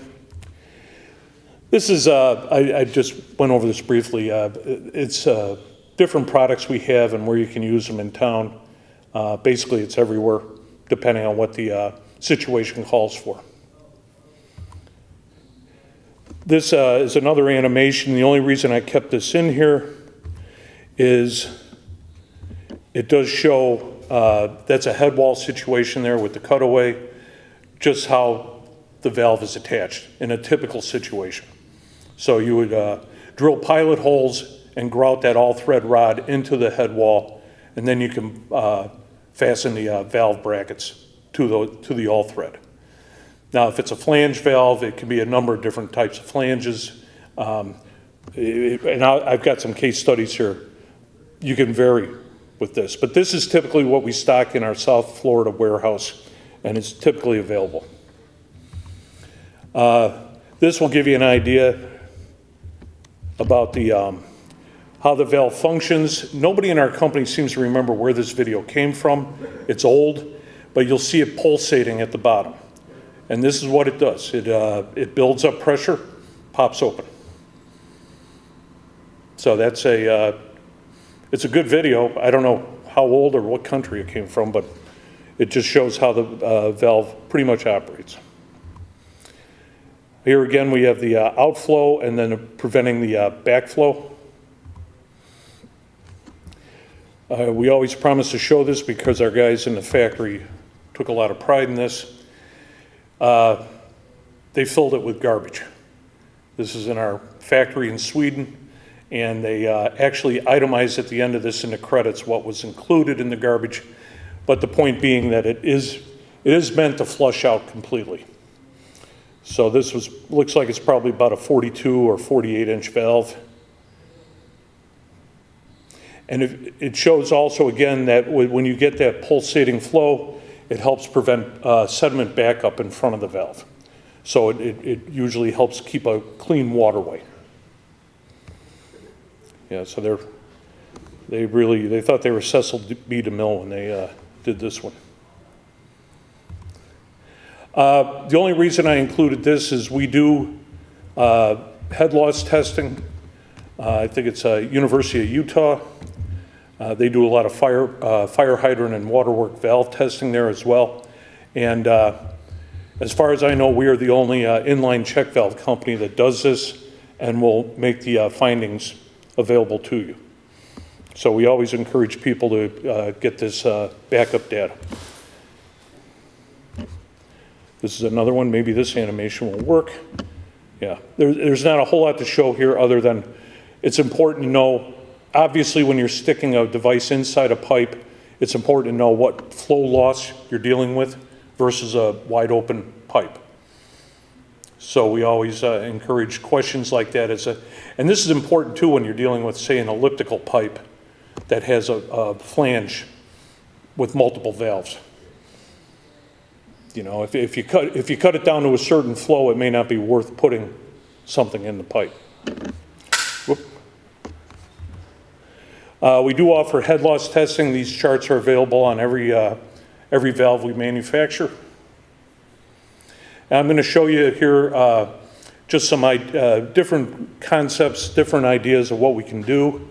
The middle picture there is a there wasn't enough room inside to insert the valve all the way in, so we can do a mid-body flange. We can do solid wall PVC, which is on the right. I think that was Glynn County on the left, and what's interesting about this is ADS type pipe, where you have the dual wall with the ribs. You can anchor that right through the ribs, as long as you don't puncture the inside wall of the dual wall. We do that a lot. If you have ductile iron, you may want to get a friction clamp and do it that way, and we're always available to help. So really you could do it on any corrugated pipe because your valve is seating against its own thimble piece and not the pipe, right? You know, it's not Yeah, you want to go in, though, a certain number of ribs, just to support everything. You're not counting on the seat against an old pipe. You're, in all cases, allowing the seating against material that's supplied by you. Is that right? Well, yeah, you know, you're still depending on that, the integrity of the pipe to a certain degree. Yeah. This was Topsail Beach, Florida, or North Carolina. What's funny about this, that picture on the left was an old duckbill, which you can see was probably working really good. No. And the thing here is they not only replaced the valve, but they realized they had to replace the infrastructure coming out too. So that's not unusual to see that happen. This was Mount Pleasant, South Carolina. This was finished within the last year and a half. They went with flange 48-inch valves on that one. That worked out well, except the contractor, the sub, put a fork through one of the wasp-stop membranes, and we had to replace that, which was too bad. I'm just running through these. Dunes West, they've installed a number of valves now. Pawleys Island, that was a one-off there. They have since started up a program. They've gotten some grant money, and they're now trying to get a systematic, they want to put 40 to 50 valves in. But there again, one of the first valves they put in fact, Sanders Brothers out of Charleston was the contractor to do it. Part of the contract was to jet out the line before they put it, and they jetted out the first line 12-inch, and the road collapsed. And that just goes to show you, you know, it's not just a backflow issue. They have, you know, infrastructure issues. This was City of Charleston. The guy in the orange there, this was pretty funny, about 4 years ago. The guy in the vest was running for mayor, and he took the opportunity of taking a picture with a wasp-stop valve. The guy in the orange is Charles Rook with B&C Land Development. He's put in easily over 100 wasp-stops in Charleston, and he's really innovative. He's come up, that's one of his installations there on the left. We do have longer tabs. We do have a variety of materials we can utilize, because not every you know, situation is the same, you know. Columbia, South Carolina, that was quite a while ago. Charlotte, North Carolina, that's a 36-inch into a 12 by 12 box culvert. That was one of the biggest box culverts I've ever seen. It was, and they had problems with back charge going up from that box culvert into a parking lot. That was a DOT project. Wow. I don't know what did that. And it's not just along the coast. We did some 24-inch installations up in Harris Casino, their big expansion they did up in Cherokee, up in the mountains, North Carolina. One thing about this that I'd like to show is these were pretty small structures, even though they were brand new. So that's a short body valve. And you can literally take the membrane, bend it, and get it into a smaller structure, and then just let the membrane pop out. So they put those in as part of a retention-detention system. City of Wilmington's first valve installation. This was like a week before a hurricane hit, and I was pretty nervous, and it worked as it was supposed to. The thing that happened here, though, is they used galvanized all-thread, and that was less than a month after they installed that valve, and it was already rusting. So they had to replace that. Savannah, Georgia, the new end market arena, they put these in all around the parking lot, 24-inch wasp stops. And Mount Pleasant, again, this was a known problem area, cul-de-sac. The neat thing about it was the guy who owned the house where this went out into the marsh was, I think he was at least 95. He was a World War II vet. He used to go out every day and clear out the, in front of the pipe before the wasp stop was installed, and did it every day. He went out there, this old guy. He had a balcony where he could check it out in his house. And after we installed the wasp stop, we went out there one day to see how it was working, and he came running out and said, "It's great, I don't have to clean it out anymore because it was you know, pushing the debris out from in front of the valve. He was a real character. He was a nice guy. So it was replacing an older flap gate? No, there was nothing there. Nothing? No. So he was actually moving debris? Or? Yeah, yeah. Yeah, it was crazy. He'd get out there, I couldn't believe it. We have at times done cantilevered wasp stops that support their own weight because for any number of reasons, they just cannot go inside the pipe. This was out at Seabrook, another development off of Charleston, and actually we have another one we're looking at Isle of Palms. So, you know, again, we can adapt to the situation. This is one we're working on right now. It's a cantilevered elliptical wasp stop. This is Isle of Palms, and this is basically, we're going to build a square flange to go over the elliptical pipe. And we try to utilize as much space as possible to put in multiple wasp stops. And we'll run the flow calculations, make sure everyone's happy with what, you know, we expect it to do. This was Union Terminal under Port of Charleston. This was one of the ugliest jobs I ever saw, just from where these guys had to work. It was 60-inch wasp stops. I think they're turning this into a musical park or a music park, something like that. Yeah. Well, that was a 60-inch wasp stop they installed, and the fact they were even able to get out there, it was like quicksand. But that's the biggest I know of in Charleston right now. So did they manhandle that one? Or how underneath the relieving platform and stuff did They dragged it, they all got under it and carried it. I mean, that's probably about a, I'm going to say 1,200 pound valve. And it was just amazing that they got it out there. I sold it, but I didn't know or appreciate what they were dealing with. They sent me the picture after they were done. I was like, you got to be kidding me. I did a LinkedIn post with that one. That's also B&C land development there. This was out at Dunes West. They had flap gates out there on, that's by the clubhouse. And they replaced the flap gates with 42-inch wasp stops. Beaufort County, this was in April, and it went very well. It was, 36 is a tough one to start with when you haven't installed any before, but they were really happy with the way it turned out. And that was the tomato plant where they, they had a problem with trucks, 18-wheelers sinking because of the back charge they were getting out of the marsh. So that really, they did a nice job with that. Now, box culvert installations, this is a dual 72-inch wasp stops. And this was just an open box culvert, but this is an example of how we will manufacture the stainless square flange with the wasp stops built in. So we welcome the challenge if you come up with something. And what we also do is in low flow situations, you don't want the water just stagnating. So we will put in smaller valves at the bottom to keep the water moving through the pipes. I believe this particular one was from Australia, and they have stringent rules about stagnant water because of the insects that breed down there and the disease they carry.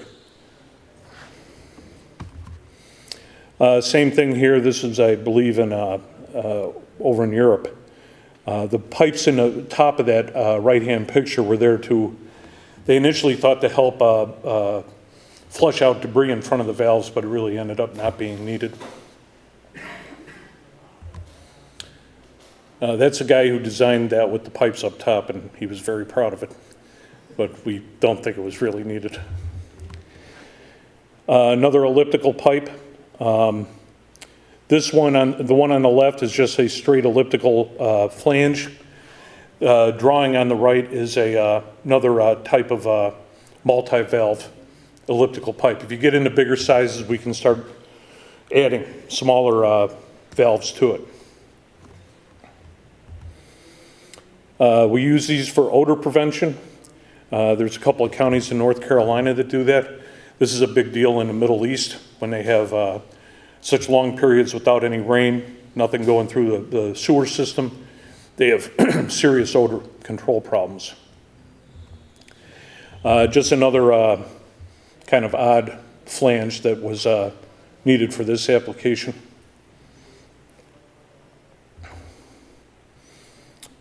I'm going through these just so you can tell that we can do a number of different types of applications. Any questions on the wasp-stop valves? What's the maintenance? What's that? The maintenance, like when on the coast you have like oysters spilling on buckets, kind of scrape them off. How is it just the same? Or? We have a maintenance. We have an installation guide that part of it is maintenance, and we suggest you eyeball the valve every 6 months. Sometimes something gets stuck in there, but they are designed to flush out debris. As we were talking earlier, Michael, if you see water coming up at a manhole in the street, there's probably something keeping that valve open. If you have bacteria growth or marine life growing on the membrane, you can take a plastic putty knife, scrape it off. They don't adhere to the membrane like they do concrete or other materials. And really, it doesn't happen that often. It's weird. I was telling Michael, we'll have a half dozen valves and outfalls along, like, say, the low battery in Charleston, and one in the middle has marine growth, but none of the others do. It's just, it might be the current, might be temperature, who knows. I should also point out that if you have industrial chemical applications or bad H2S pump applications, we can do whale tails, we have special membranes that can handle chemicals. So that's something that should be kept in mind. We also, 3 to 12 inch, will do PVC bodies. If you have a situation that's harsh enough that stainless might not be the optimum material for it.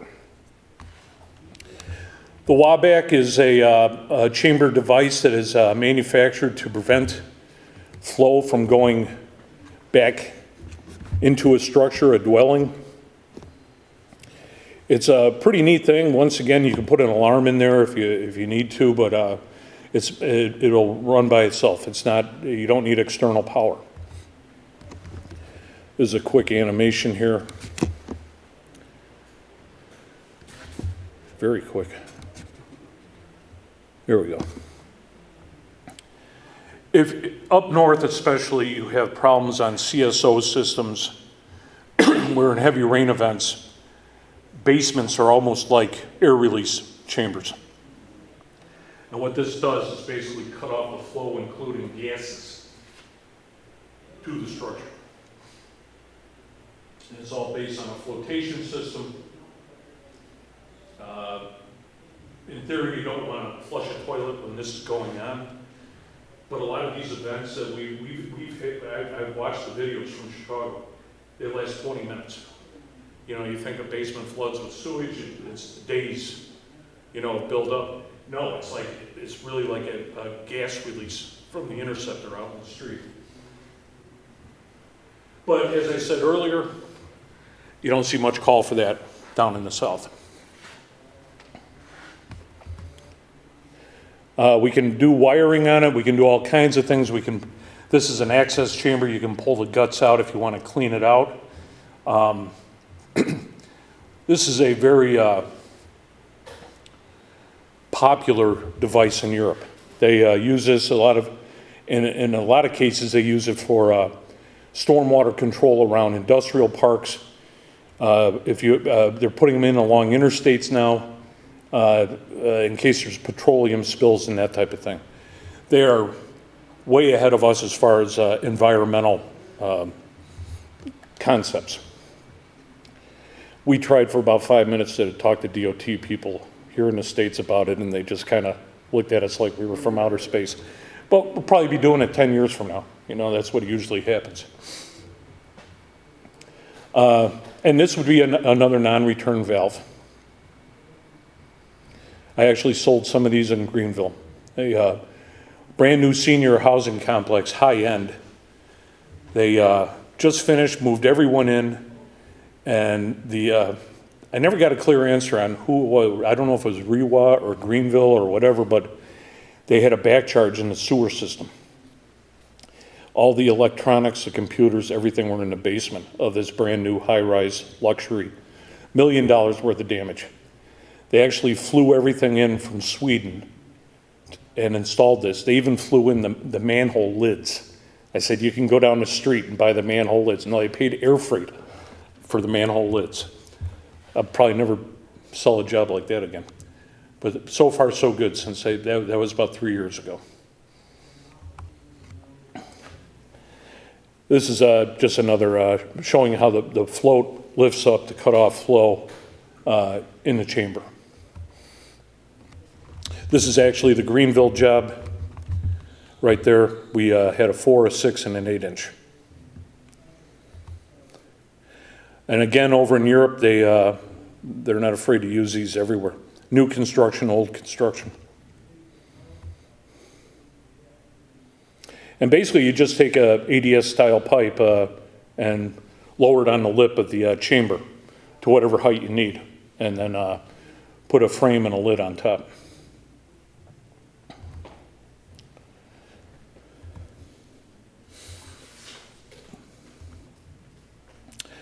WA-reg, we're starting to see more and more interest in WA-regs. A lot of flow regulators you can only set for one velocity of flow. This is adjustable, and this is, let's say you have a reservoir that catches storm runoff, and you need to drain it, but you have to have a controlled drain. This is something that you would look at. We're starting to see interest of this in the Northeast. It's pretty popular over in Europe, and I've never sold one. I've never really seen that much interest in the Southeast, but it is something that I think will catch on over time, especially with these heavy rain events. You see cities like Chicago, they have designed where they have heavy rain events to flood viaducts under bridges. God help you if you happen to be in a vehicle in the viaduct when this happens, but that's part of their flood control. And they're installing catch basins now with flow regulators on them. But they are you have no options on the flow. It is what it is when you install them. So this gives you a little bit more control over how much. And I suppose it depends also on what's downstream and what can handle it. These again are popular over in Europe. And of course we protect homes and families. The next slide here is a situation. These are typical of what they're putting in near interstates for like holding ponds. If there's ever a petroleum spill, that type of thing. I mean, that's how environmentally advanced they are thinking-wise when they design some of these roads or just go back and retrofit these things. And we all want to protect our wetlands. This is just another situation where we had a WA-rig. And then finally we have flow control, which I think everyone in the room probably realizes that with gate valves, with sluice gates, you can do a variety of ways to control flow. It's not non-return. We've really caught on because of our success with the WA-Pro WA-stops. We've really caught on with our sluice gates and our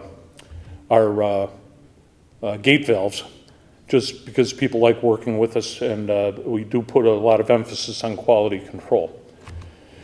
We can basically do any size configuration you want. We go up to, 15 foot. It depends on the application, but we're getting inquiries and orders now for canals. Some of these old canals with stop logs and that type of thing, they are really in bad shape, especially down in Florida. So it's long overdue.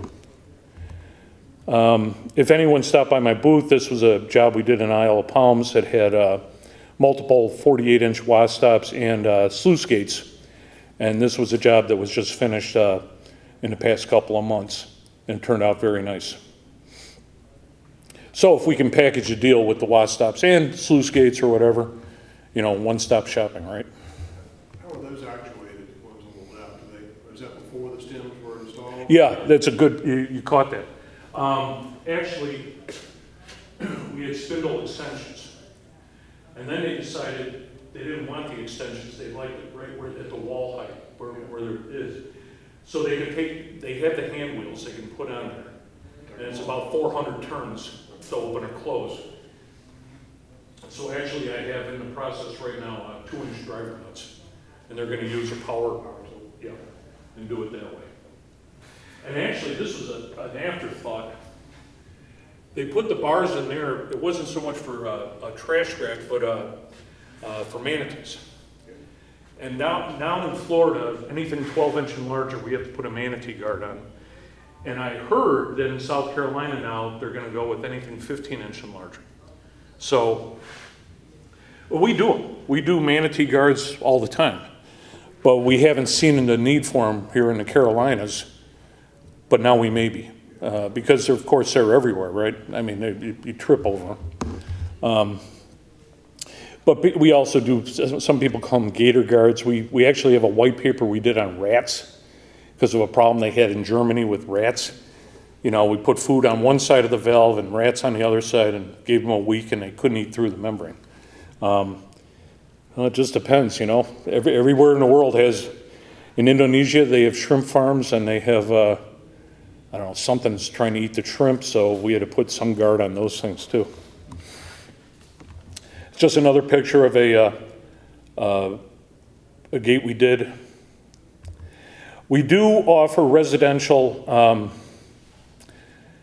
valves, and it's unfortunate. We get a lot of calls from people that are desperate, homeowners, that really can't get the town to do anything, or you know, you're basically on your own. And they think these things are like $5 or $10. So it's unfortunate. We do have these available on Amazon last time I checked. It's a simple valve. It will work. They're not that expensive, but I have not sold too many of them myself. But we do. It's a shame we have so many people calling us, and really, you got to sit there and listen, you know, and then I don't know. I have one. I don't know where you even get the idea of what the prices are, but they're like, well, why is it so much? It's like, why did you say it's like $50? But we do work with residents. We have had situations in North Myrtle Beach. Just had it happen in Morehead City. You know, people that live on the intercoastal tend to have some extra bucks. And they're like, well, we're going to fix this stormwater problem ourselves. And they've actually tried to bypass the government to buy valves. And I try to convince them that, you know, you really should touch base with the city first. And in a lot of cases, they're on the list of places that are going to get valves. But some areas, you know, if people have the money, they don't want to wait. So we do get involved with residential. This is a PVC wasp stop here with Fernco style couplings, which is, if you have a situation where you need something like this, it works great. And we do have, and as a homeowner, I've never really, I can't imagine doing this, but we sell them.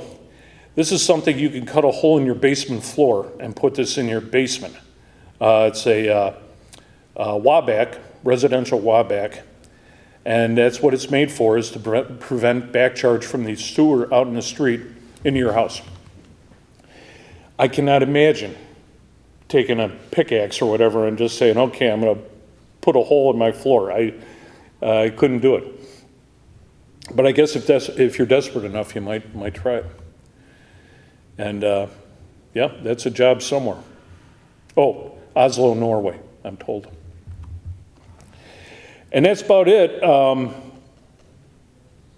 I appreciate the attendance.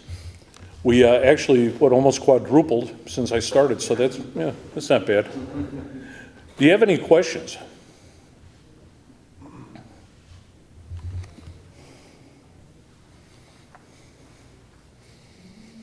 My contact is up there. I also have a booth here if you want to grab a card. If you have any design questions or anything you're looking at that you might need some help with, just feel free. Let us know. You may have covered that at the beginning, but what are the losses on the discharge rate? Do you provide those to the engineers? Well, it depends on the diameters, but we have all that data. So if you need anything for a particular size, you can ask us. We also have the technical data depending on the hardness of the membrane. And what flow you get. If it's a softer membrane, you don't need as much head pressure to open the valve. When you're down in smaller diameters, like 4 through 15, maybe even 18 inch, there's not a lot of difference between the hardnesses of membranes and how much difference there is. But when you start getting up into the bigger valves, it can make a difference. Now we've also, I think it was either Naples or Fort Myers, Florida, we've started installing some in sanitary service connections to houses. And we call it a super soft membrane because it's so flat, but so far it's working. And they actually came up with a test for it before they installed one. And it had something to do with the slope and just, I don't know what they did. They rolled a marble down there or something, but they have issues with back charge up the sanitary service lines. So they're looking at using the wasp-stops for that. I guess the membrane material remains flexible. I had a situation years ago in Hilton Head. We had two big valve pipes, a 16 and 72 with tidal marsh, and your competitor, I don't know if it's still business time, red valve. Are you from Horry County? Huh? You're not from Horry County, are you? No, Hilton Head. But anyway, we had two of these, before I got to the Hilton Head, they had two of these big red valve pitch valves, external. Oh, the duckbills? Yeah. And they're supposed to kind of, they weren't the real long kinds that rolled out like a party streamer, but anyway, they came out to a point and pinched, and really couldn't fit, right? I mean, yeah. Shoot, 2 inches. Made out of that hose. Yeah. Sitting in the sun all day, every day, and what had happened over time was sediments built up under these things, and they kind of buckled. So they like an S shape, but they were gaped open, so the tide kept coming and going. If you, and it did effect for 2 or 3 years before I got there, and I said, what's going on here? And the tide's coming and going, and the salesman said, oh, they'll snap back. They're like a rubber band. And I was like, dude, they've been baking in the sun. They are hard. If you read their manual, they tell you not to store in the sunlight and not to store horizontally, to store on end because they deform. We have some customers. I have one in particular that they have a job where they probably need 4 48-inch wasp-stops, and after one of the last storms we had, they're going to raise a road 15 feet, and they're going to put a concrete structure in with backflow prevention. It's over by the PD River in South Carolina.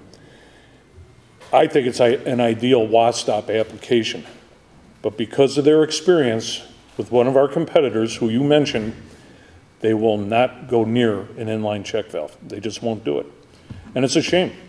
But I know people that have, I know one engineering firm, they were hired by a county to do forensic tests because they bought a 60-inch red valve checkmate, and it didn't last a year and a half. That's a lot of money to just, you're probably better off not doing anything and maybe putting a pump in, but if it floods. Yeah. So, that technology's been around a long, long time. It was hot stuff back in the 50s, but, we actually, off the record, I'll tell you this, we went to red valve about a little over 20 years ago and tried to do a joint deal with them here in the States with our valve. They did not yet have the checkmate. They had the duckbill. They said, no, we don't need you or whatever, and okay. So we went ahead and did it ourselves. Then they came out with the checkmate then. So there are, there are people, they have long memories. And we have some towns that don't do anything about stormwater because the guy in charge has been there for 40 years and he never spent money on this stuff 40 years ago. Why should he do it now? So everyone's just, I'm told by the younger people, like, he's retiring in a year and a half. We'll get it done. But it's true, a lot of this stuff, nobody spent money on it before. Did Beaufort County do their own install? Who? Did Beaufort County do their own install? Yeah. Supervision. Strict supervision from Mr. Charlie. Yeah, and they did a good job. They really did. I don't know if you've seen that picture before with the guy standing around the valve. I gave a copy of it to Katie Herrera. Okay. She said you have a party, maybe Christmas party, where you put pictures up or something, so that's a pretty good shot. But they did a good job. In fact, I don't think Brad was real sold on the valve until after it was put in. Riley Harriet is our new Public Works Director as of Monday. So. You're kidding? Yes. Wow. I didn't realize that. We got a picture down there installing. I can't see him sitting behind a desk. Neither can we. It's going to be interesting, but we're excited. Yeah. Boy. It's he's out there in the field so much. That's amazing. Well, that's great. Hey, he gets his hands dirty. Two qualifications for a desk job first. Yeah. It's highly unusual. Well, thank you, Mr. Charlie, for your presentation. Thank you. Appreciate it, Taylor. Closing remarks, and then we'll be out of here in time for whatever this tropical storm is called. Helene? Yeah.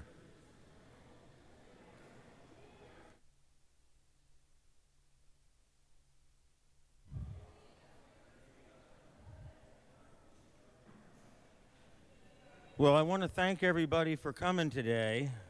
I know it was a challenge with the weather and all like that, but thank you all for coming. I think we had a really great conference, and we'll do it again next year. But in the meantime, we're going to have some closing remarks from Jared Fralix. He's Beaufort County Assistant County Administrator for Infrastructure, and Mr. Terrence Neely, City of Rock Hill Public Works Director, and this year's President of the Lowcountry branch, of the whole South Carolina chapter, APWA. So Terrence is a big cheese for the entire state. So we'll have them up to do some closing remarks, and then that'll be it. So thanks.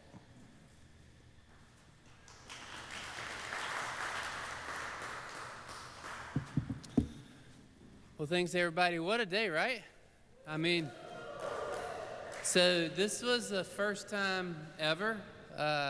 So you never know how things are going to work on the first time. You just kind of rip the Band-Aid off, give it a whirl, and here we are. So really proud of today. My first experience with APWA was probably a little over 10 years ago, 10 or 12 years ago. And I was the county engineer at Colleton County, and at the time was the first county engineer. Our public works department was pretty much just roads and bridges, grading dirt roads. That's all they did. So they weren't connected with any professional organization or anything. It was just field work. So somehow or another I got connected, I don't even remember exactly how, with APWA. My first event was the state conference in Greenville at the time. And right off from the get-go, everybody was warm, welcoming, say, hey, I never seen you here. So just a great opportunity. And then the thing that was probably most meaningful was I had the opportunity to get involved with the young professionals. We all went out. We had our own kind of little event. Everybody does something in the evening. We went out. Somebody had a company card. So it was a fun event. And from there, though, I met a lot of folks that end up being friends across the state and have been involved with them. I don't see them every day, but if I have a question or I was like, oh, I know somebody in that county, or I can reach out to another county. And I think that's the big part that APWA and different associations bring, is that networking component and networking event where just meeting in the relationships. And the great thing about relationships is that we're people. We're emotionally tied people, maybe some more emotional than others, but emotionally tied together. And it's when we're together is when we really develop ideas. And even today, us sitting here today is just from an idea where we have like-minded people that were thinking about, hey, this would be a great idea. And from a great idea said, okay, well, go for it. And then that was it. And really this idea came from Mark and Pamela, and they said, what about this? And pitched it, and I said, hey, that sounds great. And they went to the races. And an idea came from a discussion, and then they actually moved it forward and put a lot of time, effort, and energy, and that implemented to what we're all sitting here today. Another thing that came out of an idea is internal to Beaufort County. I went to that young professionals opportunity and met people, and we had a lot of young professionals, particularly inside public works, and said, what would it be if we got together like the young professionals? So we created our kind of young professionals, emerging leaders group inside Beaufort County. And some of those, you saw a few volunteers here today, they were helping out because of that. And all of those things, like I said, came from just us getting together as folks and with a common mission and a common goal, and that's essentially what we've done here today. So whether we're public sector or private sector, we all have come with the idea and the mission to, one, make ourselves better, and then that we're better together. And so that doesn't go without notice, and just inside public works specifically, and in the engineering department, you see those things as a common theme. I think somebody mentioned, maybe Mr. Moore this morning in opening comments, that usually these are the people that are working behind the scenes, that are helping out on a day like today when we have a hurricane implement weather coming towards us. Thankfully, this is not our main event. Other people in other parts of the country are having much more severe weather than we are. But this is the group that gets things like that done. So I'm encouraged about today because all the things that we've heard from different, whether they're speakers or presentations, we weren't unfortunate due to the weather to have some of the demonstrations outside, but all these were sharing opportunities, talking about things that have worked well for us or things that may work in your community, all with the goal of building each other up. So I hope that each and every one of you have taken a piece today, that you just don't go back at the end of the day and say that, well, I logged another 8 hours. Hopefully you logged another friendship, you logged another opportunity, you learned about something that you can go back to your community or your workplace and make that area so much better.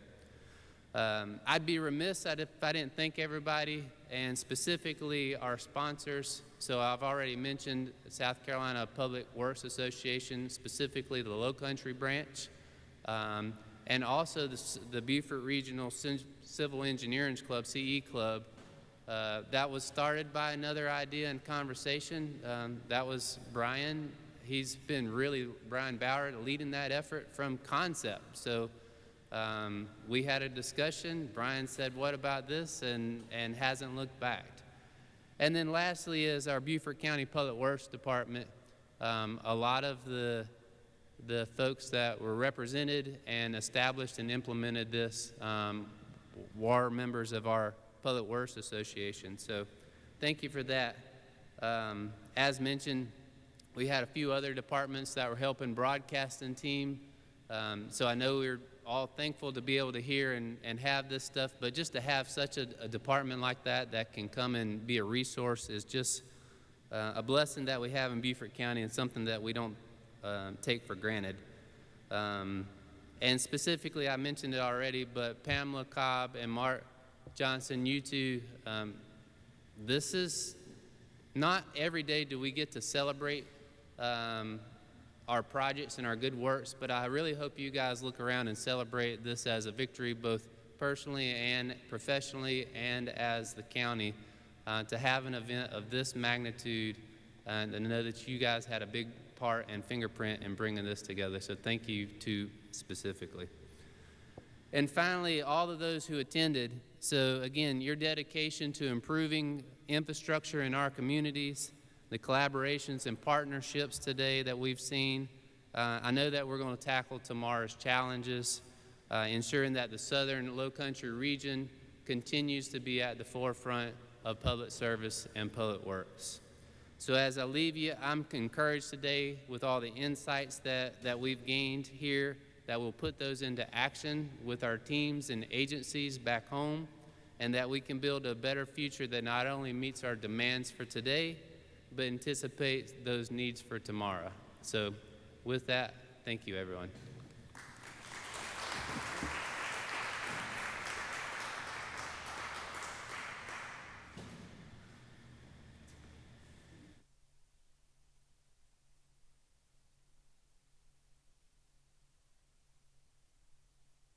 All right.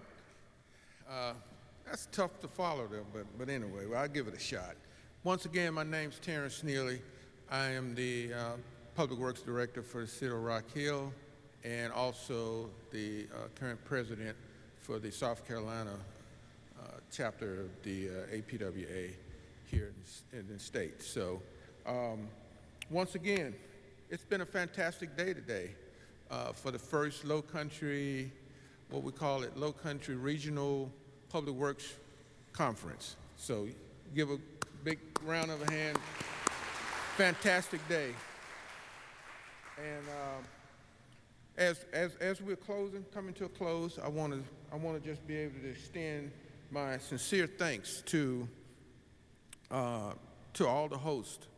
That's Beaufort Regional Civil Engineering Club, the Lowcountry branch of the South Carolina chapter, APWA, Beaufort County Public Works Department, and so yeah, that's, you know, everyone did a great job. I really appreciate it. Your hospitality and efforts organizing this has been outstanding, and so I just want to say I deeply appreciate it. I want to give a special thanks out to all the vendors and partners as well, and I don't know all of them in particular, but I just want to make sure that you know, I give a shout out to all the partners and vendors. Your participation is crucial, not only in sharing the latest industry innovations, but in fostering the partnership that helps Public Works thrive each and every day. The American Public Works Association exists to serve public works professionals through education, advocacy, and the creation of strong network. Our South Carolina chapter continues to unfold this mission, ensuring that our profession stays at the cutting edge of innovation and service, even like some of the critical and crucial things that we do each and every day. This type of setting helps us to learn from each other, you know, and that's the main goal of this organization, is to just learn from each other and keep growing our professional in engineering, construction, environmental, all the disciplines. This is what APWA, this is what Public Works is all about. One thing I like to say is that I joined the APWA back in 1996, so I can't remember, 96, 97, one of those years. And not to say how old I am, but anyway, I've been with this organization for a long time. And when I joined because that was my first position as a Public Works Director. And I was just coming from the whole technical side of things. I've been working with engineering companies and municipal organizations as well. And so APWA was the only organization that allowed me to really understand what my role what my role is as a public works director. And they had all the resources available for me to tap into, whether it was training, whether it was books and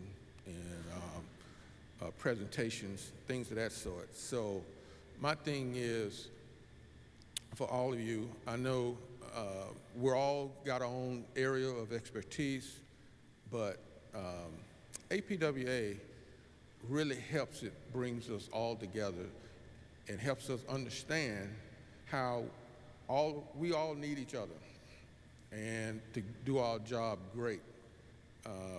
If, you know, an engineer can't be good at their job without having a good contractor on the other end to build it correctly.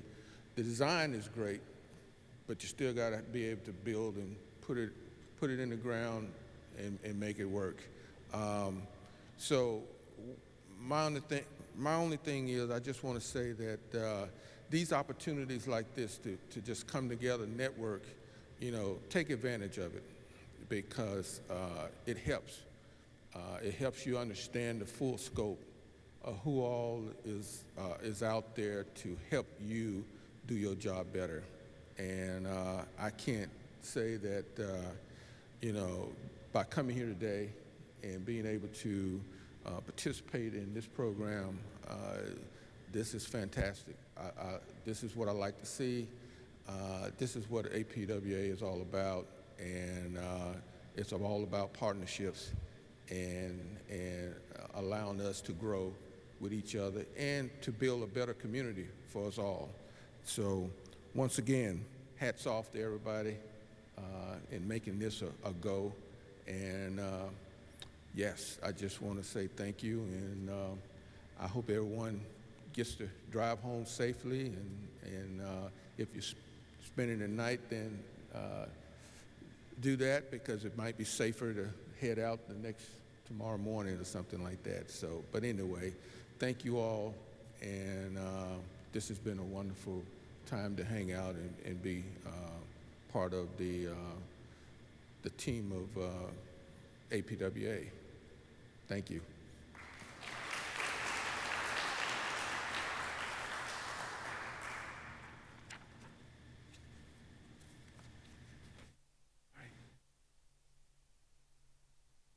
All right, folks. Well, that's it. That's all we have. Thank you all for coming again, and thank you to our sponsors and vendors, and good night.